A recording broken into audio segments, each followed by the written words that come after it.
እግዚአብሔር ረድቶን እንግዲህ ምዕራፍ 11ም ባለፈው ሳምንት ጨርሰን ነበር። ዛሬ እንደ እግዚአብሔር ፍቃድ ምዕራፍ 12 ነው የምንጀምረው። ክብር ለጌታ ይሁን። የእግዚአብሔርን ቃል እንድንማማር የሆነው የእግዚአብሔር ምሕረት፣ የእግዚአብሔር ቸርነት፣ የእግዚአብሔር መንፈስ ከኛ ጋር ስለሆነ ሰው የመንፈስ ቅዱስ ተጽዕኖ ስር ካልሆነ በስተቀር የከበረውን ቃል ለመማማር ከራሱ የሚሆን ምንም አይነት ጥረት ሊኖር አይችልም። መንፈሳዊ ነገር ሲበዛልን ክሬዲቱን ሁሉ አምጥተን መስጠት ያለብን ለማን ነው? ለአምላካችን ነው። ሰዎች የእግዚአብሔር ቃል ልክ እንደ ካህኑ ሳሙኤል ዘመን ብርቅ የሆነበት ዘመን ይመስላል። ይሄ ዘመን ከእግዚአብሔር ቃል ይልቅ እንዲሁ ተራ የሆኑ የሰው ንግግሮች እንደ እግዚአብሔር ቃል ተቆጥረው የሚደመጡበት፣ እግዚአብሔር የቱ ጋር ነው በቃሉ እየተናገረ ያለው ብለን እንደው ፍለጋ ብንወጣ ብዙ ቦታ የማናገኝበት በጣም የሚያሳዝን ዘመን ውስጥ ነው ያለነው። ለእኛ ምንም እንኳ በብዙ ነገር ጥቂቶች ያነስን ብንሆንም እግዚአብሔር ግን ቃሉን እንድንማር ጸጋና ምሕረትን አብዝቶልናል። ስለዚህ ለሱ ሁሌ በየምዕራፉ መጨረሻ ማመስገን አለብን። ጌታ ይመስገን። እንደምታስታውሱት እንግዲህ በእነኛ 11 ምዕራፎች ውስጥ ጳውሎስ በተለይ የመጨረሻዎቹ ቁጥሮች ላይ በውዳሴ ነው የጨረሰው። የእግዚአብሔር አሰራሩ እንዴት ጥልቅ እንደሆነ፣ የማይመረመር እንደሆነ፣ ለመንገዱ ፍለጋ እንደሌለው፣ ልቡን ያወቀው ማንም እንደሌለ፣ አማካሪ እንደሌለው፣ ከኃጢአት በታች የተዘጋን ሰው በእግዚአብሔር ሉዓላዊ ማንነት ላይ ከውስጥ በመነጨ ፍላጎት ጦርነት ያወጀውን የቁጣ ልጅ የሆነውን ያለመታዘዝ ልጅ የሆነውን ሰው ከዚያ ከድቅድቅ ጨለማ አውጥቶ በከበረ ስፍራ በክርስቶስ ኢየሱስ በሱ ስፍራ እንዲሰወር ያደረገበት አሰራርን ነው ጳውሎስ ይሄ ጥልቅ እውቀት ነው፣ ይሄ ጥልቅ ጥበብ ነው፣ ከዚህ የሚበልጥ ምን አለ ብሎ የሚያስተምር። ይሄን ካስረዳ በኋላ እንግዲህ ያመሰግን ነበር አይደል? ለእርሱ ለዘላለም ምን ይሁን ክብር ይሁን አሜን ብሎ ነው ምዕራፍ 11ን የጨረሰው። እነኛ 11ዱን ምዕራፎች በሁለት ከፍለን ነበረ ያየነው። ከምዕራፍ 1 እስከ ምዕራፍ 8 አንደኛው ክፍል ነው። ትኩረቱ ደግሞ እነኚህ 8 ምዕራፎች ነገረ ድነት ላይ ነው፣ የድነት ዶክትሪን ላይ ነው። በዚያ ውስጥ ደግሞ በተለየ ሁኔታ አንድ አንቀጽ ላይ ሄደው የተቀመጡ ምዕራፎች ናቸው። ያም አንቀጽ በእምነት ስለ መጽደቅ ነው። የጸደቅነው በስራ አይደለም፣ የጸደቅነው ኢየሱስ የሰራውን ስራ በማመን ነው የሚለውን ይሄ በእምነት የመጽደቅ አስተምሮን በዝርዝር ያብራራባቸው ምዕራፎች ናቸው። እንደምታስታውሱት 8ቱ ምዕራፎች። ሁለተኛው ክፍል ደግሞ ከምዕራፍ 9 እስከ ምዕራፍ 11 ነው። በዚህ ውስጥ ደግሞ በእነዚህ 3ቱ ምዕራፎች ትዝ እንደሚላችሁ ትኩረት ያደረገው በዚህ በታላቁ የእግዚአብሔር የማዳን ዕቅድ ውስጥ እስራኤል ቦታው የቱ ጋር ነው የሚለውን ጥያቄ የተመራመረበት፣ ለዚያ ደግሞ ከቅዱሳት መጽሐፍት ማጣቀሻ እየወሰደ ምላሽ የሰጠበት ነው። 11ዱ ምዕራፎች በጥቂቱ ለማስታወስ ከሞከርን ልናደርገው ስለሚገባ ነገር ሳይሆን በአብዛኛው የሚናገሩት ልናውቀው ስለሚገባ ነገር። ከዚህ የተነሳ 11ዱ ምዕራፎች የዶክትሪን ምዕራፎች ናቸው። ትምህርት የበዛበት ምዕራፍ ነው። ትዝ እንደሚላችሁ ይሄን ወቁ፣ ይሄን እናውቃለን የሚል ትምህርት፣ መረዳቶች፣ ዶክትሪኖች፣ ትንታኔዎች፣ ምክሮች፣ እንደዚህ ያሉ ነገሮች የበዙበት ምዕራፍ ስለሆነ 11ዱ የሮሜ መጽሐፍ ምዕራፎች የዶክትሪን ምዕራፎች ናቸው ብንል አልተሳሳትንም። እንደዛም አይነት ነገር ስለሆነ የበዛው። ለዚህ አይነተኛ የሆኑ ጥቂት ማሳያዎችን እንኳን ለማየት ብንሞክር ለምሳሌ ይሄ አይዶ የሚለው ቃል ቱ ፐርሲቭ የሚለው ማወቅ፣ መረዳት፣ መማር የሚለው ቃል እና ይሄ ግኖስኮ የሚለው የግሪክ ቃል ቱ ኖው የሚለው ቃል እነኚህ ሁለቱ ለ24 ጊዜ ተጠቅሷል በእነዚህ 11 ምዕራፎች ውስጥ። ይሄ ብቻ በእነዚህ በ11 ምዕራፎች ውስጥ ጳውሎስ ትኩረት ያደረገው የክርስትና ዶክትሪን ላይ እንደሆነ አይነተኛ ማሳያ ናቸው ብዬ አስባለሁ። ባጭሩ ይህንን እናውቃለን። ትዝ ይላችኋል አይደል? ሮሜ ምዕራፍ 6ም ከዚያም በፊት የነበሩት ላይ ይህን እናውቃለን፣ ይህን እናምናለን፣ ይህንን እወቁ፣ ይህንን እመኑ፣ መዳናችሁ ይህን ነው የሚመስለው፣ እግዚአብሔር እናንተን ለማዳን የሰራው ስራ ይህን ይመስላል። ስለዚህ የእናውቃለን፣ የእናምናለን፣ የእንረዳለን፣ የእንማራለን አይነት ኃይለ ቃላት የበዙባቸው ናቸው እነኚህ 11ዱ ምዕራፎች። ዛሬ ግን ከምንጀምረው ከምዕራፍ 12 ጀምሮ ጳውሎስ ዶክትሪን ማስተማር ያቆምና ወደ ስራ ይላል። ክብር ለጌታ ይሁን። እንዴት የከበረ ነው የእግዚአብሔር ቃል። ለትምህርት ጊዜ ያለው፣ የተማሩትን ደግሞ ለመኖር ምን አለው? ጊዜ አለው። በአጭር ቋንቋ ለትምህርት ምዕራፎች አሉት፣ የተማርናቸውን ደግሞ ትምህርቶች የምንኖርበትንም መንገድ የሚያሳዩ ምዕራፎች አሉት መጽሐፍ ቅዱስ ማለት ነው። ምናልባት 11ዱ ምዕራፎች ባለፉት ምናልባት 3 ዓመታት ስንማማር በብዙዎቻችሁ አይምሮ ውስጥ ምንድነው ትምህርት ብቻ የሚል ጥያቄ ሊመጣ ይችላል። ትምህርት በዛ፣ ትምህርት ወይም ይሄ ነገር ዶክትሪን ብቻ ነው። እውነት ነው። እንደዛም አይነት ስሜት ከተሰማችሁ ወይም 11ዱ ምዕራፎች እኔ ሳስተምራችሁ ትምህርት ብቻ ሆነ፣ በቃ እውቀት ብቻ ሆነ የሚል ስሜት ከተሰማችሁ እኔ ተሳክቶልኛል። ምክንያቱም ትምህርት ብቻ ነው 11ዱ ምዕራፍ። ግን ደግሞ ታዲያ መቼ ነው የምንኖረው? የተረዳ ወደ አሁን መኖር ህይወት ብቻ ወይ ህይወት ያስፈልግ። ግሪክ ምናምን ነው እዚህ ቸርች የሚበዛው፣ ሂብሩ ግሪክ ይባላል፣ እውቀት ይበዛል፣ እንትኑ ይባላል። መኖር አለብን። ህይወት መቼ ነው ያላችሁ ደግሞ ይሄ ጥያቄም ከተፈጠረባችሁ ተሳክቶልናል፣ ዛሬ ስለምንጀምር ማለት ነው። ክብር ለጌታ ይሁን። ወንጌል ስለ መጽደቅ ብቻ አይደለም ማለት ነው። ወንጌል የድነት እውቀት ብቻ አይደለም። ወንጌል ስለ መቀደስም ነው። ወይም የድነት እውቀትም በተግባር በተጨባጭ ምድር ላይ ስለመኖርም ነው። በሁለቱ መካከል ያለውን ቁርኝት የሚያስተምረን ምዕራፍ ውስጥ ነው የገባ ነው። ጳውሎስ 11 ምዕራፎች ውስጥ የድነትን እውቀት ካስረዳና በዝርዝር ካስተማረ በኋላ ብዕሩን አልወረወረም። በቃ ጨርሰናል፣ ለእርሱ ለዘላለም ክብር ይሁን አሜን፣ 4 ነጥብ፣ ቀጣይ ምዕራፍ የለም ብሎ አልተቀመጠም። ወይም አሜን በሉ ብሎ አልሸኛቸውም። ይልቁኑ ወደ አፕሊኬሽን ነው። የብዕሩን ጫፍ ከዶክትሪን ወደ ተግባር ያዞረበት ምዕራፍ ነው። ትልቅ የሆነ ትራንዚሽን ነው ይሄ ምዕራፍ ማለት ነው። በ4 ቦታ ከፍለን ልናጠናው እንችላለን። እንደው አደራ እምላችሁ እኔ 11ዱ ምዕራፎችን ተምረናል አይደለም? መቼም ተምረናል፣ ተማምረናል። ተረድቻለሁ አልተረዳሁም የሚለውን ለማወቅ ደግሞ ያን ሁሉ ጊዜ ወስደን በዝርዝር የመማራችን ሲግኒፊካንሱ ምንድነው ስለ መዳን ማወቅ ፋይዳው የሚለውንም ለመመዘን ኢቫሉዌት ለማድረግ ከዚህ በኋላ ያሉ ምዕራፎች በጣም ወሳኝ ናቸው። ወይም በገባችሁ የድነት መረዳት የክርስትና ህይወታችሁ መፈተሽና ልኩን ማወቅ ከፈለጋችሁ እነሆ ሮሜ ምዕራፍ 12 በ4 ከፍለን ልናጠናው እንችላለን። 21 ቁጥሮች ነው ያሉት። የመጀመሪያው ከቁጥር 1 እስከ 2 ያለውን አንድ ላይ ማየት እንችላለን። እርሱም ራስን ለእግዚአብሔር ስለመስጠት ስለማቅረብ የተሰጠ ማሳሰቢያ ነው። ከቁጥር 3 እስከ ቁጥር 8 ደግሞ በብዛት ውስጥ ስላለ አንድነት፣ በቁጥር በዛ ብለን በክርስቶስ ማህበር ውስጥ ስንኖር መሃላችን ሊኖረው ስለሚገባ አንድነት ጳውሎስ ያስተማረበት ነው።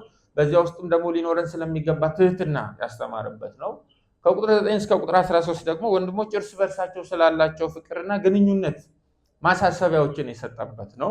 አያችሁ፣ ቀጥታ ተግባራዊ ነገር ውስጥ ነው የሚገባ። አሁን እርስ በርስ እንዴት መቀባበል አለብን፣ እንዴት መዋደድ አለብን፣ መሃላችን ያለው ግንኙነት እንደተማርነው የድነት አስተምሮ መሰረት እንዴት መቃኘት አለበት የሚለውን አስመልክቶ ኤግዞርቴሽን የሰጠበት ነው። ከቁጥር 14 እስከ ቁጥር 21 ደግሞ ወንድሞች በክርስቶስ አምነን የጸደቅን እንደ 11ዱ ምዕራፎች ትምህርት ከእግዚአብሔር ጋር የታረቀን ሰዎች ከጠላቶቻችን ጋር ሊኖረን ስለሚገባ ግንኙነት ትምህርት የሰጠበት ነው። ምዕራፍ 13 ደግሞ ከባለስልጣናት ጋር ከመንግስት ጋር በዚህ ዓለም ስልጣንና ኃይል ተቀዳጅተው እኛን ከሚያስተዳድሩት ጋር እንዴት ነው ሊኖረን የሚገባው ግንኙነት፣ ወይም በቸርች ስቴት ሪሌሽንሺፕ ውስጥ አማኝ ምን መረዳት አለበት። ጠንካራ የሆኑ ፕራክቲካል ኖሌጅ የምንላቸው ይሄ ተግባራዊ እውቀቶችን፣ ምክሮችን፣ ማሳሰቢያዎችን የሚሰጥበት ስለሆነ ከሮሜ ምዕራፍ 12 ጀምሮ ያለውን አንድ ሰው ኢግኖር ካደረገ 11ዱ ምዕራፎች ላይ የትኛውንም ያህል እውቀት ቢያዳብር ሚኒንግለስ ነው። ዱባ ላይ የተሰካ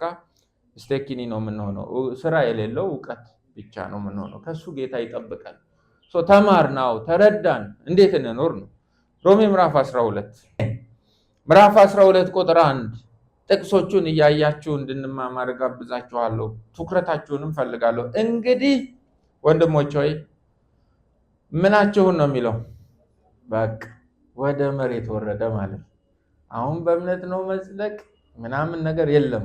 ወደ ሆምቴክ አሳይመንት እና ከሰውነት ተጀምሯል አላችሁ አይደለም? ሰውነት እናንተ ማለት ነው። እናየዋለን በኋላ። አሁን እንግዲህ ሂሳብ እናወራርዳታለን። የሶስቷን ዓመት የቨርስ ባይ ቨርስ ትምህርት ሂሳብ እናወራርድበት ጊዜ ነው። አሁን የመደነቅ ጊዜ አይደለም። አሁን አይኖቻችንን ወደ መስቀሉ የምናንጋጥጥበት ጊዜ አይደለም። አሳይቶናል አይደለም። አሁን በእግዚአብሔር የምንገረምበት ሳይሆን ከራሳችን ጋር ራሳችሁን አጠገባችሁ አስቀምጣችሁ በመንፈስ ማለት ነው አስቀምጣችሁ እያደመጥክ ወንድም እየሰማ እያላችሁ አሁን የኔና የእንተ ጉዳይ ነው ልካችንም የምናይበት ጉዳይ ነው እያላችሁ እንድታነቡ ሰውነታችሁን እግዚአብሔርን ደስ የሚያሰኝና ያው ቅዱስም መስዋዕት አድርጋችሁ ታቀርቡ ዘንድ በእግዚአብሔር ርኅራኄ እለምናችኋለሁ። እርሱም ለአእምሮ የሚመች ምናችሁ ነው? አገልግሎታችሁ ነው።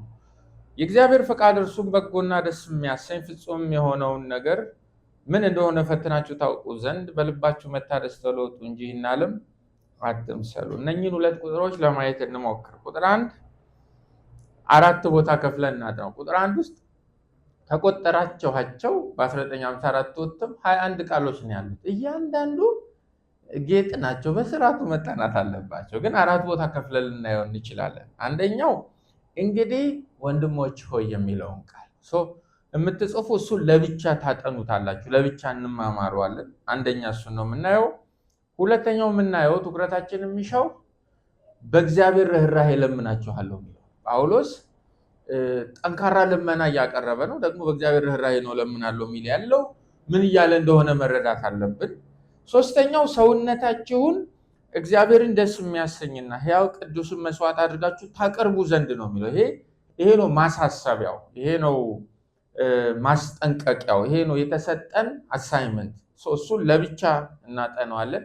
የዚህን ውጤት ደግሞ ያስቀምጣል 4ኛው ላይ እርሱም ለአእምሮ የሚመች አገልግሎታችሁ ነው ይላል። 4ኛው ይሄ ነው። ቁጥር 2 ደግሞ በሁለት ከፍለን ልናጠናው እንችላለን። የመጀመሪያው የእግዚአብሔር ፍቃድ እርሱም በጎና ደስ የሚያሰኝ ፍጹም የሆነው ነገር ምን እንደሆነ ፈትናችሁ ታውቁ ዘንድ የሚለው ነው። እሱን ለብቻ እናጠናዋለን። ሁለተኛው ደግሞ በልባችሁ መታደስ ተለወጡ እንጂ ይህን ዓለም አትምሰሉ የሚለው። እነዚህም በቅደም ተከተል ነው። ወደ ቁጥር 1 እንምጣ። ቁጥር 1ን ስንት ቦታ ነው የከፈልነው? 4 ቦታ። የመጀመሪያው ምን የሚል ነው? እንግዲህ ወንድሞች ሆይ ይላል። እንግዲህ ወንድሞች ሆይ። ይሄ ቃል በግሪክ ኡን የሚል ነው፣ ወይም ዜርፎር የሚለው የእንግሊዝኛ ቃል። እንግዲህ ስለዚህ በዚህ መሰረት በውጤቱም ደን ኮንሲኩዌንትሊ እንደማለት ነው። በሮሜ መልእክት ውስጥ በ16ቱ ምዕራፋት ውስጥ ለ49 ጊዜ ያህል ጠቅሷል ጳውሎስ ይሄን ቃል። ኦልሞስት በየምዕራፉ መጀመሪያ ላይ የምታገኙት ቃል ነው። ለምሳሌ በ11 ምዕራፎች ውስጥ ከ4 ምዕራፎች በስተቀር በሁሉም ውስጥ አለ። አሁን ምዕራፍ 1 ላይ የለም፣ ምዕራፍ 7 ላይ የለም፣ ምዕራፍ 9 ላይ የለም፣ ምዕራፍ 10 ላይ የለም። ነገር ግን ምዕራፍ 2 ላይ፣ ምዕራፍ 3፣ ምዕራፍ 4፣ ምዕራፍ 5፣ ምዕራፍ 6 ሄዳችሁ ማየት ትችላላችሁ ወደኋላ። ምዕራፍ 11 የሚጀምሩት በዚህ ቃል ነው። እንግዲህ የጳውሎስን የማስተማር ሂደት ለማየት ከሞከርን የሆነ ነገር ያስተምራችሁና ቀጥሎ እንግዲህ ብሎ ነው ምዕራፉ የሚጀምረው። አሁንም ያብራራና እንግዲህ ይላል። ተመሳሳይ አይነት አስተላለፍን ነው አሁንም ጳውሎስ እየተጠቀመ ያለው። እንግዲህ እስካሁን ካየናቸው እንግዲዎች የሮሜ ምዕራፍ 12 ቁጥር 1 እንግዲህ በጣም የተለየ ምክንያቶች አሉ። ለዚያ ደግሞ አንደኛ 11ዱንም ምዕራፍ ያገናዘበ ነው የምዕራፍ 12 እንግዲህ። በሌላ ቋንቋ እንግዲህ ወንድሞች ሆይ ሲል 11ዱን ምዕራፎች ተማምረን ከጨረስን በኋላ እያለ ነው እንጂ ኢሚዲየት ቻፕተሩን ምዕራፍ 11ን እያሰበ አይደለም። 11ዱንም የ11ዱም ሪፍሌክሽን ነው እየተሰራ ያለው። አንዱ በዚህ ልዩ ያደርገዋል። ሁለተኛ 16ቱን የሮሜን ምዕራፎች 2 ቦታ መክፈል እንችላለን። እዚህ ቃል ላይ ቆመን ከምዕራፍ 1 እስከ ምዕራፍ 11 ዶክትሪን ተምረናል። ከምዕራፍ 12 ቁጥር 2 ጀምሮ እስከ ምዕራፍ 16 ስለ ተግባር ነው። መሃል ላይ የገባ ቃል ነው እንግዲህ ወንድሞች ሆይ። ይህ እንግዲህ የሚለው ቃል በአስተምህሮና የተማሩትም በመኖር መካከል ድልድይ ሆኖ የቆመ ቃል ነው። ትኩረት ይፈልጋል። በቃ እንግዲህ ብለን ወደ ጉዳዩ አይደለም መሄድ ያለብን፣ ቆም ብለን ሪፍሌክት ልናደርገው የተገባ ቃል። እንግዲህ ወንድሞች ሆይ ነው እያለ ያለው። ጥያቄን ጠይቅ። ቀጥሎ ያሉት እንዳልተጻፉ አስበን እንግዲህ ወንድሞች ሆይ ብሎ ቢያልቅ ምዕራፍ 12 ሌላ ነገር ባያወራ ምን ትሞሉበታላችሁ? እንግዲህ ወንድሞች ሆይ ምን ይሁን? ኢየሱስ ሞቶላችኋል። እግዚአብሔር የማስተሰሪያ መስዋዕት አድርጎ አቁሞላችኋል። አሁን በክርስቶስ ኢየሱስ ናችሁ አይደለም? ሁነኔ የለባችሁም። ፍጥረት የእናንተን ከብሮ መገለጥ ይጠባበቃል። አባ አባት ብላችሁ የምትጠሩበትን የልጅነት መንፈስ ተሰጥቷችኋል። እነዚህ ነገሮች ተምራችኋል። ክብር ለእግዚአብሔር ይሁን፣ አሜን። እንግዲህ ምን ይሁን? ቀጥሎ ምን እናርግ? ወዴት እንሂድ? ከየት እንጀምር? ወንድሞች ምን እናቅድ? በዚህ 11 ምዕራፎች ውስጥ በተገለጠው የእግዚአብሔር የማዳን ዕውቀት ላይ ቆመን ምን ሪፍሌክት እናርግ? ምን ዓመታዊ ዕቅድ እናውጣ? በግል በጋራ እርስ በርስም ከጌታም ጋር ባለን ህብረት ውስጥ ምንድነው ልናደርግ የሚገባው? እንግዲህ ምን ይሁን? ምን ከማድረግ እንጀምር? ወይስ እንደ ዘመኑ ዋው ድንቅ የትምህርት ጊዜ ነበርን በልወይ 11 ምዕራፍ ከጨረስን በኋላ የሚገርም የትምህርት ጊዜ ነበር። በቃ የሚገርም በቃ በግሪክ ብትል በምን ያላየነው እኮ ነገር የለም። ክሊር ነበረ ዋው ብለን እንሂድ ወደ ቤታችን? ወይም 11 ምዕራፍ ሳስተምር የገባችሁ 6 ሰዎች ብቻ አሜን በሉን በል። እንግዲህ ምን ይሁን? ብዙ ነገር እየሆነ ስለሆነ ምን ይሁን? ምን ታደርጉ? ከየት ትጀምሩ? ምን እናድርግ? አያችሁ፣ በውዳሴ ከጨረሰ በኋላ ጳውሎስ ያ ጥልቅ የሆነውን ባለጠጋ የተባለውን የእግዚአብሔርን ጥበብና ዕውቀት ኤክስፓውንድ ካደረገልን ከገለጠልን በኋላ በሉክሻው ብሎ አልጨረሰም። እንግዲህ ምን ይሁን? አያችሁ፣ ይህን ጥያቄ ነው የሚመልስ ያለው። ክርስትና በዶክትሪን ጥናት ብቻ ሙሉ አይሆንም። ሰማችሁኝ አይደለም? ክርስትና በዶክትሪን ጥናት ብቻ ሙሉ አይሆንም። ምክንያቱም ማወቅ ማለት መኖር ማለት ስላልሆነ። ስለዚህ ማወቅ አንድ ነገር ነው፣ ያወቁትን መኖር ደግሞ ሌላ ነገር ነው። በምንም አይነት ስሌት ክርስትና በዶክትሪን ዕውቀት ብቻ ሙሉ ሊሆን አይችልም። የኢኩዌሽኑ አንድ ክፍል ነው ዶክትሪን። ማወቅ አንድ ነገር ነው፣ መሰረታዊ ነገር ነው፣ መሰረትም ነው ማወቅ። ማወቃችሁ የሚለካው ግን የተማራችሁትን መልሳችሁ በመናገራችሁና የተማራችሁትን ሄዳችሁ ማስተማር በመቻላችሁ ሳይሆን በህይወት። ለዚህ ነው ኃይለኛ የሚያደርገው ይሄ ምዕራፍ ማለት ማወቅ ማለት መኖር ማለት አይደለም። ሌላው ክርስትና ውስጥ ማወቅና መኖር ፈጽሞ ሊነጣጠሉ አይችሉም። በሌላ ቋንቋ ማወቅ በተሳካ በሰመረ መልኩ ካለ አደ ሴም ታይም ደግሞ በጎኑ ማን አለ ነው የምንለው፣ መኖር አለ። ፈጽሞ መለያየት አይችሉም። ፈጽሞ ደግሞ አይተካኩም። መኖር ዕውቀትን አይተካውም፣ ማወቅ መኖርን አይተካው አይተካኩምም፣ ደግሞም አይለያዩም። ለዚህ ነው እንግዲህ ወንድሞች ብሎ መጀመሩ ትክክል ነው። አንዱ ከሮሜ መልእክት ከምዕራፎቹ አቀማመጥ የምንወስደው ጠንካራ ሌሰን የማወቅንና የመኖርን ቁርኝት ነው። የዶክትሪንንና የፕራክቲስን ግንኙነት ነው። የመረዳትንና የተረዱትን ሆኖ የመገኘትን ግንኙነት፣ በእነዚህ በሁለቱ መካከል ያለውን ኮሚኒኬሽን የምናጠናበት ነው የሮሜ መጽሐፍ አቀማመጡ። ከ1 እስከ 11 ተምራችኋል። ስለ መዳን ተምራችኋል።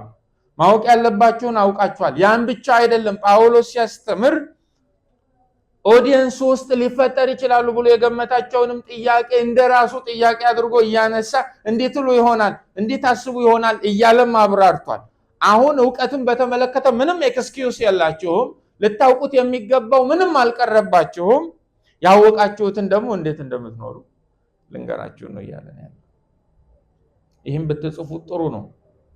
ቀስ ብዬ ማወራውም ትንሽ ሪፍሌክሽን ስለሚፈልግ ማለት በመማርና የተማሩትን ወደ ተግባር መቀየርን በተመለከተ እንደ መርህ ስለሚረዳችሁ። አንደኛው ሳትማሩት የምትኖሩት የክርስትና ህይወት የለም። ይሰማል አይደል? ሳትማሩት እንዲሁ ካልጋችሁ ብድግ ብላችሁ አውቶማቲካሊ የምትኖሩት የክርስትና ህይወት የለም። ሳታጠኑት፣ መረዳቱ ሳይኖራችሁ፣ አብሮቱ ሳይመጣላችሁ፣ ግንዛቤውን ሳትጨብጡ የምትኖሩት የክርስትና ህይወት የለም። ስለዚህ ሳትማሩት የምትኖሩት የክርስትና ህይወት የለም። ልክ እንዲሁ ደግሞ በህይወት የማትኖሩት የክርስትና ትምህርት የለም። በህይወት የማትኖሩት የክርስትና መረዳት የለም። በህይወት በመኖር በመሆን የማትገልጡት የክርስትና ትምህርት የለም ማለት ነው። እነዚህ ሁለቱ መፋታት የለባቸውም። ሳትማሩ የምትኖሩት የክርስትና ህይወት የለም።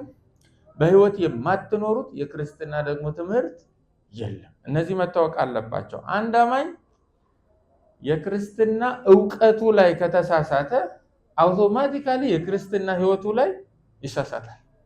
በሌላ ቋንቋ በሮሜ አውድ አንድ አማኝ በቀደሙት 11 ምዕራፎች ላይ ከተሳሳተ ከምዕራፍ 12 ጀምሮ የተሰጠው የህይወት ማሳሰቢያ የሱ ሊሆን አይችልም ማለት ነው። የህይወት ጥራትን ነው ሮሜ 12 የሚያስተምረን ያለው። የህይወት ጥራት ደግሞ የሚቀዳው ካስተምሮ ጥራት ነው። ይሄ በጣም መታወቅ አለበት። የህይወት ጥራት ምንጩ ፋውንቴኑ ያስተምሮ ጥራት ነው። አስተምህሮ ከተበረዘ ህይወት ምን ይሆናል ነው? ይበረዛል ነው። የህይወት ጥራት የሚቀዳው ካስተምህሮ ጥራት ነው።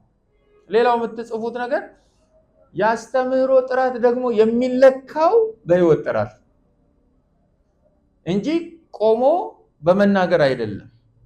እኔ እዚህ ቆሜ ሳስተምር ሮሜን ሳስተምር ትምህርቴ ጥራቱ፣ ትክክለኛነቱ፣ ጤናማነቱ የሚለካው እዚህ መድረክ ላይ አይደለም። እዚህማ ተዘጋጅቼ ነው የምመጣው። በምን ታቁኛላችሁ? ልጠረጥሩኝ ትችላላችሁ። ከነ ገብርኤል ጋር ውዬ እንደመጣው ልጠረጥሩኝ ትችላላችሁ። እዚህ ቆሜ ስለሆነ ማስተምር። ትምህርቴ ትክክለኛነቱ ግን የሚረጋገጠው ውጭ ነው፣ ሜዳ ላይ፣ ማህበራዊ ህይወታችን ላይ። ስለዚህ የአንድ አስተምህሮ ጥራቱ የሚለካው በምንድን ነው? በህይወት ጥራት። እነዚህን ነገሮች እነዚህን ትልልቅ መርሆች ልብ የምንልበትን ምዕራፍ ነው ጳውሎስ እያስጀመረን ያለው ማለት ነው። የመጽሐፍ ቅዱስ መረዳታችሁ የ11ዱ ምዕራፎች ትምህርታችሁ፣ ግንዛቤያችሁ ወይም የሌሎቹም የቅዱሳት መጽሐፍ ጥናታችሁና ግንዛቤያችሁ ወደ እውነተኛ አምልኮና ወደ ቅድስና ካላመራችሁ መጀመሪያውኑ መጽሐፍ ቅዱስ አልነበረም የተማራችሁት። በመጽሐፍ ቅዱስም ሌላ ነገር ነበር የተማርነው ማለት ነው። የእግዚአብሔር ቃል ትምህርት ትክክለኛነቱ የሚለካው እኛን ወደ እውነተኛ አምልኮና ወደ ቅድስና ጀንትሊ ፑሽ ሲያደርገን፣ ወደዛ ማይስብ ማያስጠጋ ትምህርት የመጽሐፍ ቅዱስ አይደለም።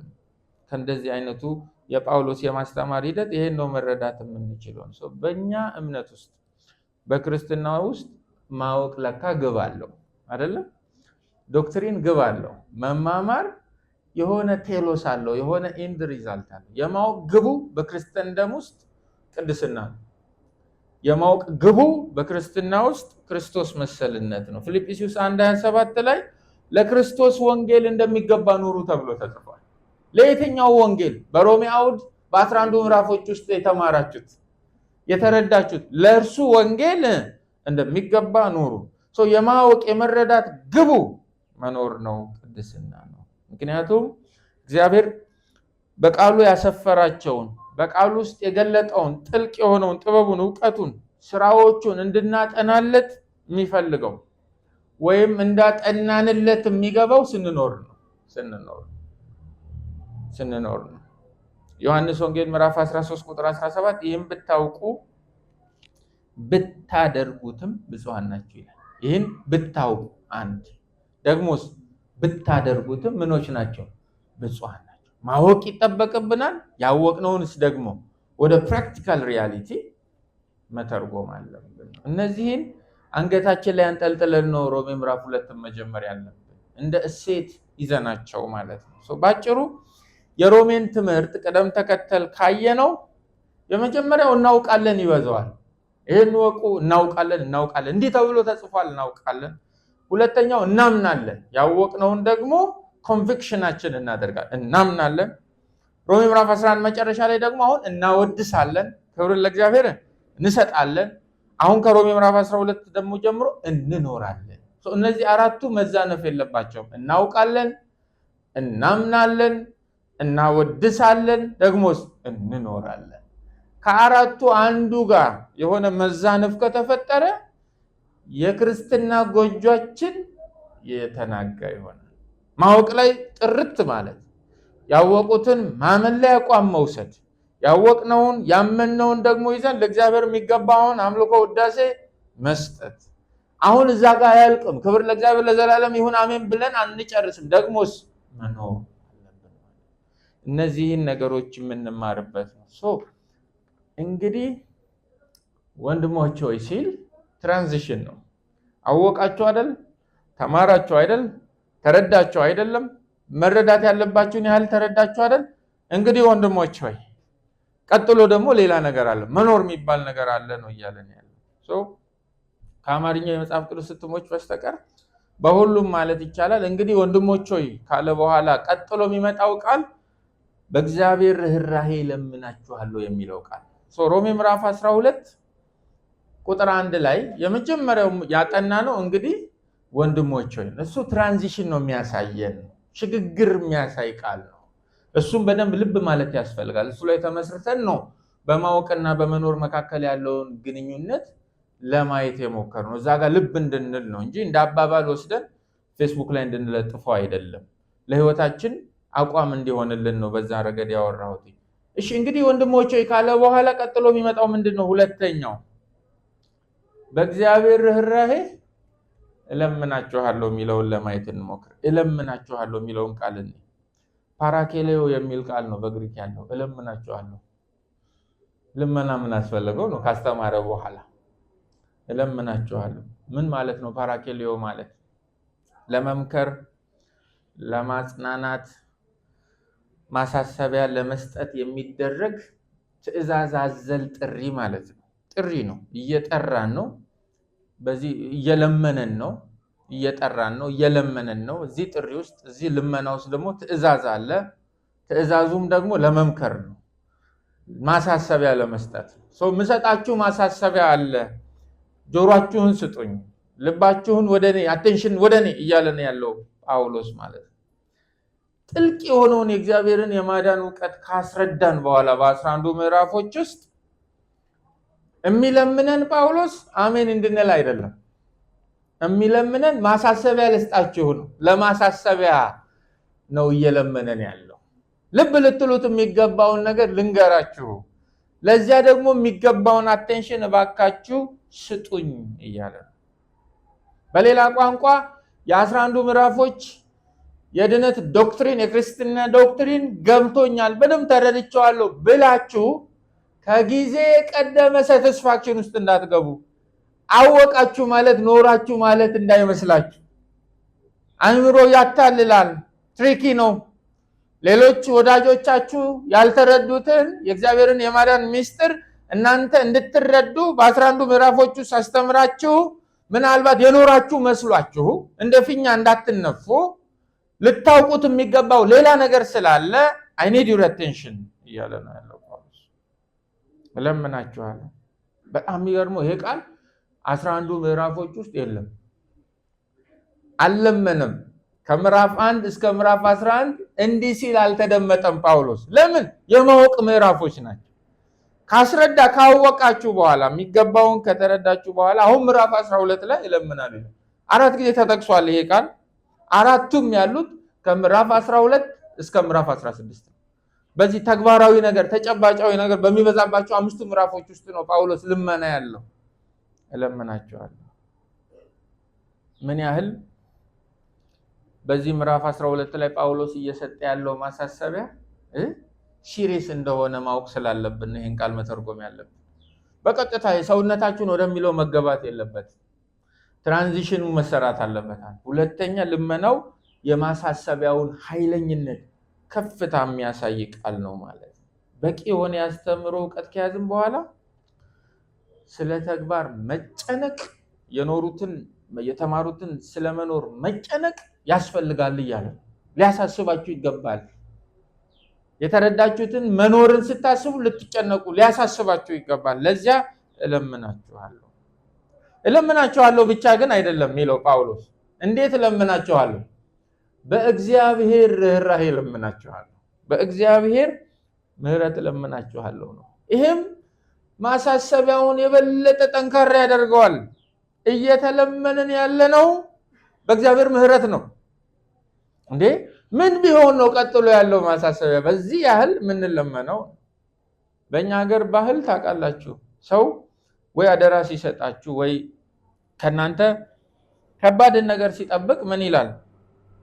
በእገሌ ይዤሃለሁ አይደል የሚለው?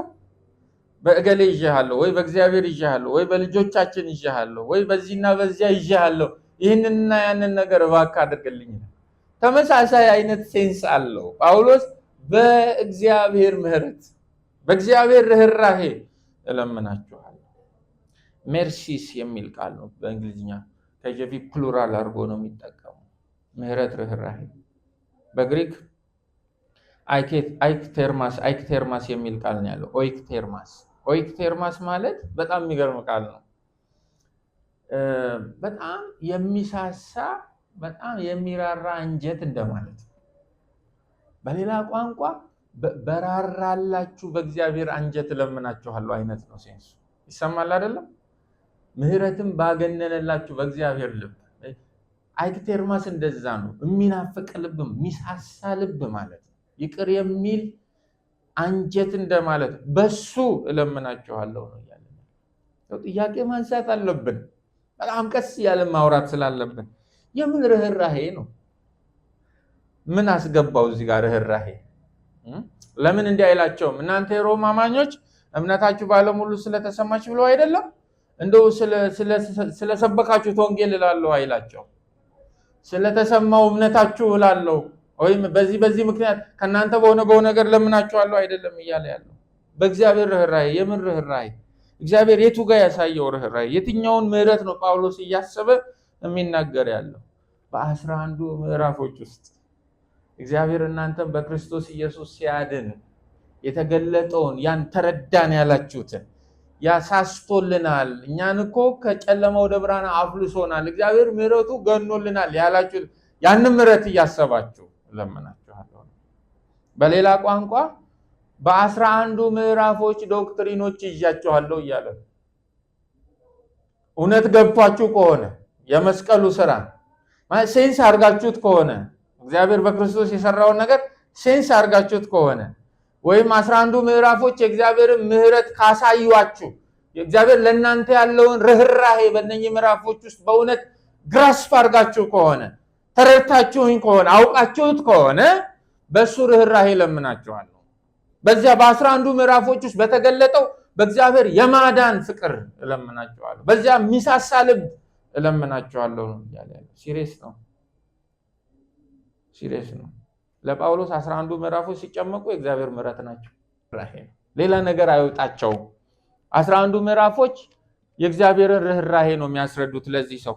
ስለዚህ በ11 ምዕራፎች በሱ ርህራሄ ለምናችኋል። ሰው ወንድሞቼ፣ እናንተ የሎሌ ቤተሰቦች የነበረን የሮሜ ተከታታይ ትምህርት የእግዚአብሔርን ምህረት አሳይቶን ነበር ወይ ነው። 11 ምዕራፎች ውስጥ እንደ ተማራችሁ አይታችኋል ወይ? ርህራሄውን ነዝሯችኋል ወይ?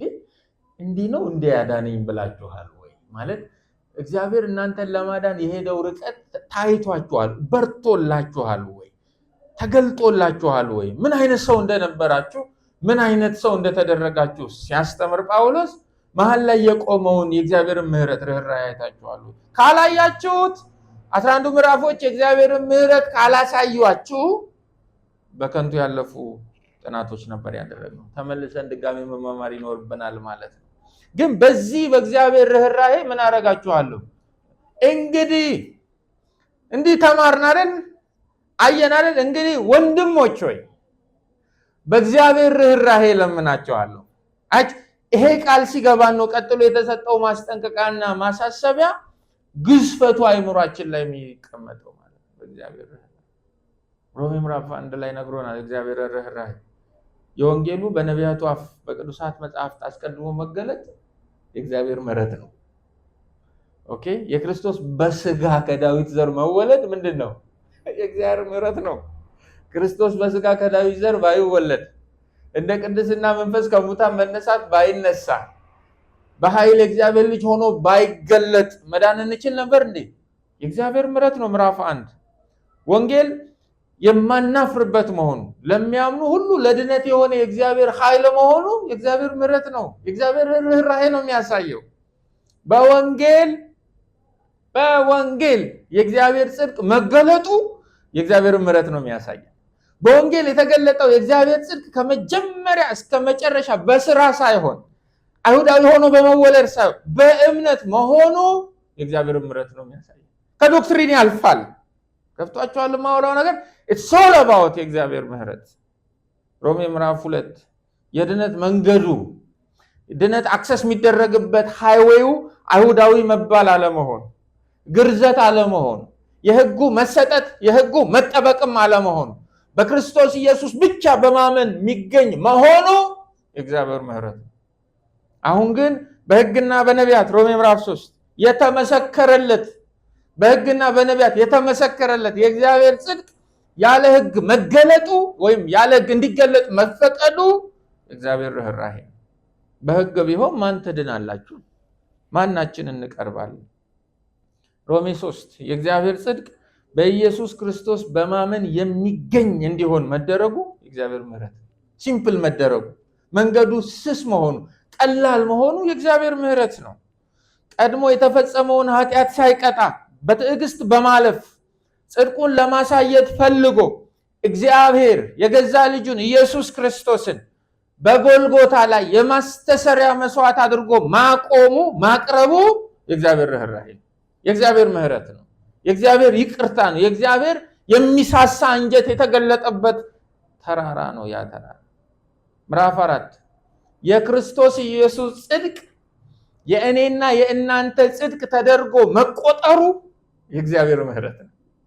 አያችሁ፣ ኢምፒዩቴሽን የመቆጠር ዶክትሪን የእግዚአብሔር ምሕረት ካላሳያችሁ እንዲሁ ቴብል ዊን ለማድረግ ብቻ የሚውል የዶክትሪን ውይይት ከሆነባችሁ ሴንስ አላደረጋችሁትም። የእግዚአብሔር ምሕረት ምዕራፍ 5 በጌታችን በክርስቶስ በኩል ከእግዚአብሔር ጋር ሰላም እንዲኖረን መሆኑ የእግዚአብሔር ምሕረት ነው። የእግዚአብሔር ርህራሄ ነው። በእርሱ አማካኝነት በክርስቶስ ኢየሱስ አማካኝነት አሁን ወደ ቆምንበት ጸጋ መምጣታችን፣ ወደ ጸጋው ቀጠና መግባታችን፣ በእምነት መግባት መቻላችን፣ የእግዚአብሔር ጠላቶች ሳለን በውድ ልጁ ከእርሱ ጋር መታረቃችን የእግዚአብሔር ምሕረት ነው። የእግዚአብሔር ርህራሄ ነው። የእግዚአብሔር ቸርነትን ነው የሚያሳይ። የኃጢአት ባሮች የነበርን እኛ ሮሜ ምዕራፍ 6 ከኃጢአት ነፃ ወጥተን የጽድቅ ባሮች መሆናችን የእግዚአብሔር ምሕረት፣ ከግዞት ቤት መውጣታችን፣ ጌታ መቀየራችን፣ ባርነታችን እንደ ጥንቱ ለኃጢአት ሳይሆን ለጽድቅ መደረጉ የእግዚአብሔር ምሕረት ነው። አባት ብለን የምንጠራበትን የልጅነት መንፈስ መቀበላችን፣ ፍጥረት ሁሉ የእኛን ከብሮ መገለጥ እንዲናፍቅ መደረጉ ይሄ በእኛ ላይ የገነነውን የእግዚአብሔርን ርህራሄ የእግዚአብሔርን ምሕረት ነው የሚያሳየን። አሁን ግን ቀድሞ ጠፍሮ አስሮ ለነበረው ሞተን ከሕግ ነፃ መውጣት መቻላችን ይሄ እግዚአብሔር ምሕረት ነው። ከእውቀት ያልፋል። ሮሜ 9 በእምነት የሆነውን ጽድቅ ለጽድቅ ያልደከምነው እኛ በትውልዳችን አሕዛብ የሆንን እንድናገኘው መደረጉ የእግዚአብሔር ምሕረት የእግዚአብሔር ቸርነት ነው። ሮሜ ምዕራፍ 10 ሰው አይሁዳዊ ወይም አሕዛብ ተብሎ ሳይለይ በጎራ ሳይሆን ማንም የጌታን ስም የሚጠራ ሁሉ እንዲድን መፈቀዱ የእግዚአብሔር ምሕረት ነው። ይሄ የእግዚአብሔር ርህራሄ ነው። ሮሜ ምዕራፍ 11 በተለይ እኛ በትውልድ አሕዛብ የሆነ ከበረሃ የወይራ ግንድ ተቆርጠን የወይራ ዘይት ከሚያወጣው የወይራ ግንድ እንድንጣበቅ እንድንተከል መደረጉ ይሄ እግዚአብሔር ምሕረት ነው። ሰው ጳውሎስ ምን እያለ በዚህ በእግዚአብሔር ርህራሄ ለምናችኋል። ተምራችሁት ከሆነ 11 ምዕራፎች ተርኒንግ ፖይንት ከሆነላችሁ የእግዚአብሔርን ፍቅር ካሳያችሁ፣ እንዴት እንደወደዳችሁ ካሳያችሁ፣ ርህራሄውን ካሳያችሁ በዚህ ርህራሄ ለምናችኋል፣ በዚህ ምሕረት ለምናችኋል፣ በዚህ በሚሳሳ እንጀቱ ይዣችኋለሁ፣ በሚሳሳ እናንተም በወደደበት ፍቅር እለምናችኋለሁ እያለ እናንተ በሰራችሁት ነገር አይደለም፣ ለእናንተ በተሰራው ነገር ለምናችኋል። ከእናንተ ወደ እግዚአብሔር በሄደ ነገር አይደለም፣ ከእግዚአብሔር ወደ እናንተ በፈሰሰው ነገር እለምናችኋል። ታሪካችሁን በቀየረላችሁ በእግዚአብሔር እለምናችኋለሁ እያለ እንግዲህ ወንድሞች ሆይ በማን ርህራሄ እለምናችኋለሁ? በእግዚአብሔር ርህራሄ እለምናችኋለሁ። አይ ቤግ ዩ በእግዚአብሔር ርህራሄ እለምናችኋለሁ፣ በትህትና አዛችኋለሁ፣ አሳስባችኋለሁ ነው ጳውሎስ ያለው። መዝሙር 116 ቁጥር 12 ላይ ምን ይላል? ስላደረገልኝ ሁሉ ለእግዚአብሔር ምን እንመልሳለሁ ይላል። አማኝ ይሄን መጠየቅ አለበት። እውነት ነው አይደል? ኢየሱስ ሞቷል አይደል? ሞቷል አይደል? ኢየሱስ ታርዷል አይደለም? ኢየሱስ ለራሱ አይደለም የሞተው አይደል? ለእናንተ ነው አይደል የሞተው? ምህረቱ እውነት አይደል? በህይወታችን ይቅር ብሎናል አይደል? ቸርነቱ ገኖልናል አይደል? ከቁጣ ድነናል አይደል? ከሚያስፈራው ከእግዚአብሔር ቁጣ ድናችኋል አይደል? እናንተ አሁን ሲኦል አያሳስባችሁም አይደል? የእግዚአብሔር ልጅ መምጣት ነው አይደል ሚናፍቃችሁ? ይሄ ነገር እውነት ነው አይደለም? ኦኬ፣ በሱ ለምናችኋል። ለዚህ ነው ስላደረገልኝ ሁሉ መዝሙር 116 ቁጥር 12 ስላደረገልኝ ሁሉ ለእግዚአብሔር ምንን እመልሳለሁ? ጥያቄ ምልክት። እንግዲህ ወንድሞቼ ምን ይሁን? እግዚአብሔር በክርስቶስ አዳነን። ከየት እንጀምር? አክሴፕትድ ሆነናል። ከኛ ምንድነው ኤክስፔክት የሚደረገው? you have to know that። ምን እናርግ? ጳውሎስ በዚህ ደረጃ በዚህ ኃይል በእግዚአብሔር ርህራሄ በእግዚአብሔር ምህረት የሚለምነን የሚያሳስበን ይሄ ማሳሰቢያ ምንድነው? በዚህ ደረጃ እየተጠየቅን ያለ ነው። ፕሊዝ I beg you I beseech you እያለ ያለው ጳውሎስ ምንድነው ይሄ ነገር? ሮሜ ምዕራፍ 12 ሶስተኛው ቁጥር 1 ላይ ሶስተኛው ምንድነው ይሄ ማሳሰቢያ? ሰውነታችሁ እንግዲህ ወንድሞቼ በእግዚአብሔር ርህራሄ ለምናችኋለሁ። ምናችሁን?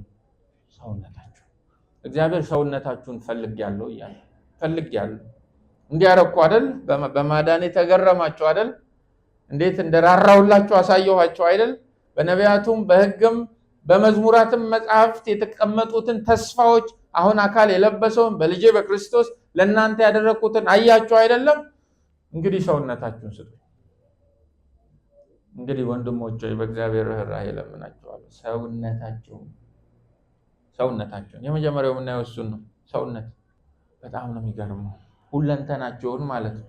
ሰውነታችሁን እዚህ ጋር የገባው የግሪክ ቃል ሶማ የሚል ነው።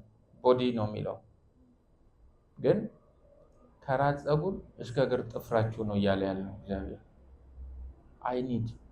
እግዚአብሔር ፍላጎት ነው የተጻፈልን። ፈልጋለሁ ሰውነታችሁ፣ አይምሯችሁን፣ ስሜታችሁን፣ ነፍሳችሁን፣ መንፈሳችሁን፣ ስጋችሁን፣ ብልቶቻችሁን እናንተ ያደረጋችሁ ሁሉ ሽርክቱን አይደለም፣ ግማሹን አይደለም፣ 99.9% አይደለም የምፈልገው። I need your entire self ሁለንተናችሁን ፈልጋለሁ። እንዴ ይሄን ያህል ሁሉን ነገር እንድትፈልግ የሚያደርግ ነገር ምን አለ? ምህረቱ ሁለንተናችሁ ተጨፍልቆ ቢጨመር እንኳን ፊት የማያደርገው የእግዚአብሔር ምህረት። ሰው ሁለንተናው ለእግዚአብሔር ለመስጠት በ11 ምዕራፎች ውስጥ የእግዚአብሔር ምህረት ሊገባው ይገባል። ካልገባን አንሰጥም። ለዚህ ነው እናውቃለን እናንተስ ልትሄዱ ትወዳላችሁን? እኛስ አንተ ክርስቶስ የሕያው የእግዚአብሔር ልጅ እንደሆንክ አውቀናል አምነንም። ካንተ ወዴት እንሄዳለን? ሰውነታችንን ለመስጠት የእግዚአብሔር ቸርነት፣ የእግዚአብሔር ርህራሄ፣ የእግዚአብሔር ምሕረት ማለት ክርስትና እውነት መሆን አለበት። አይምሯችን ውስጥ ኢየሱስ እውነት መሆን አለበት። መስቀሉ እውነተኛ መሆን አለበት። ፍቅር እውነት መሆን አለበት። መዳናችን ትክክለኛ መሆን አለበት። ልባችን የእውነት የተቀየረ መሆን አለበት። ይህንን አይነት ምላሽ ለመስጠት ሁሉም የሚሰጠው ምላሽ አይደለም፣ ለሁሉም የተጻፈ አይደለም። ለዳኑ ወንድሞች የሚለው ለዚህ ሰውነታችሁ ሁለንተናችሁን ፈልጋለሁ።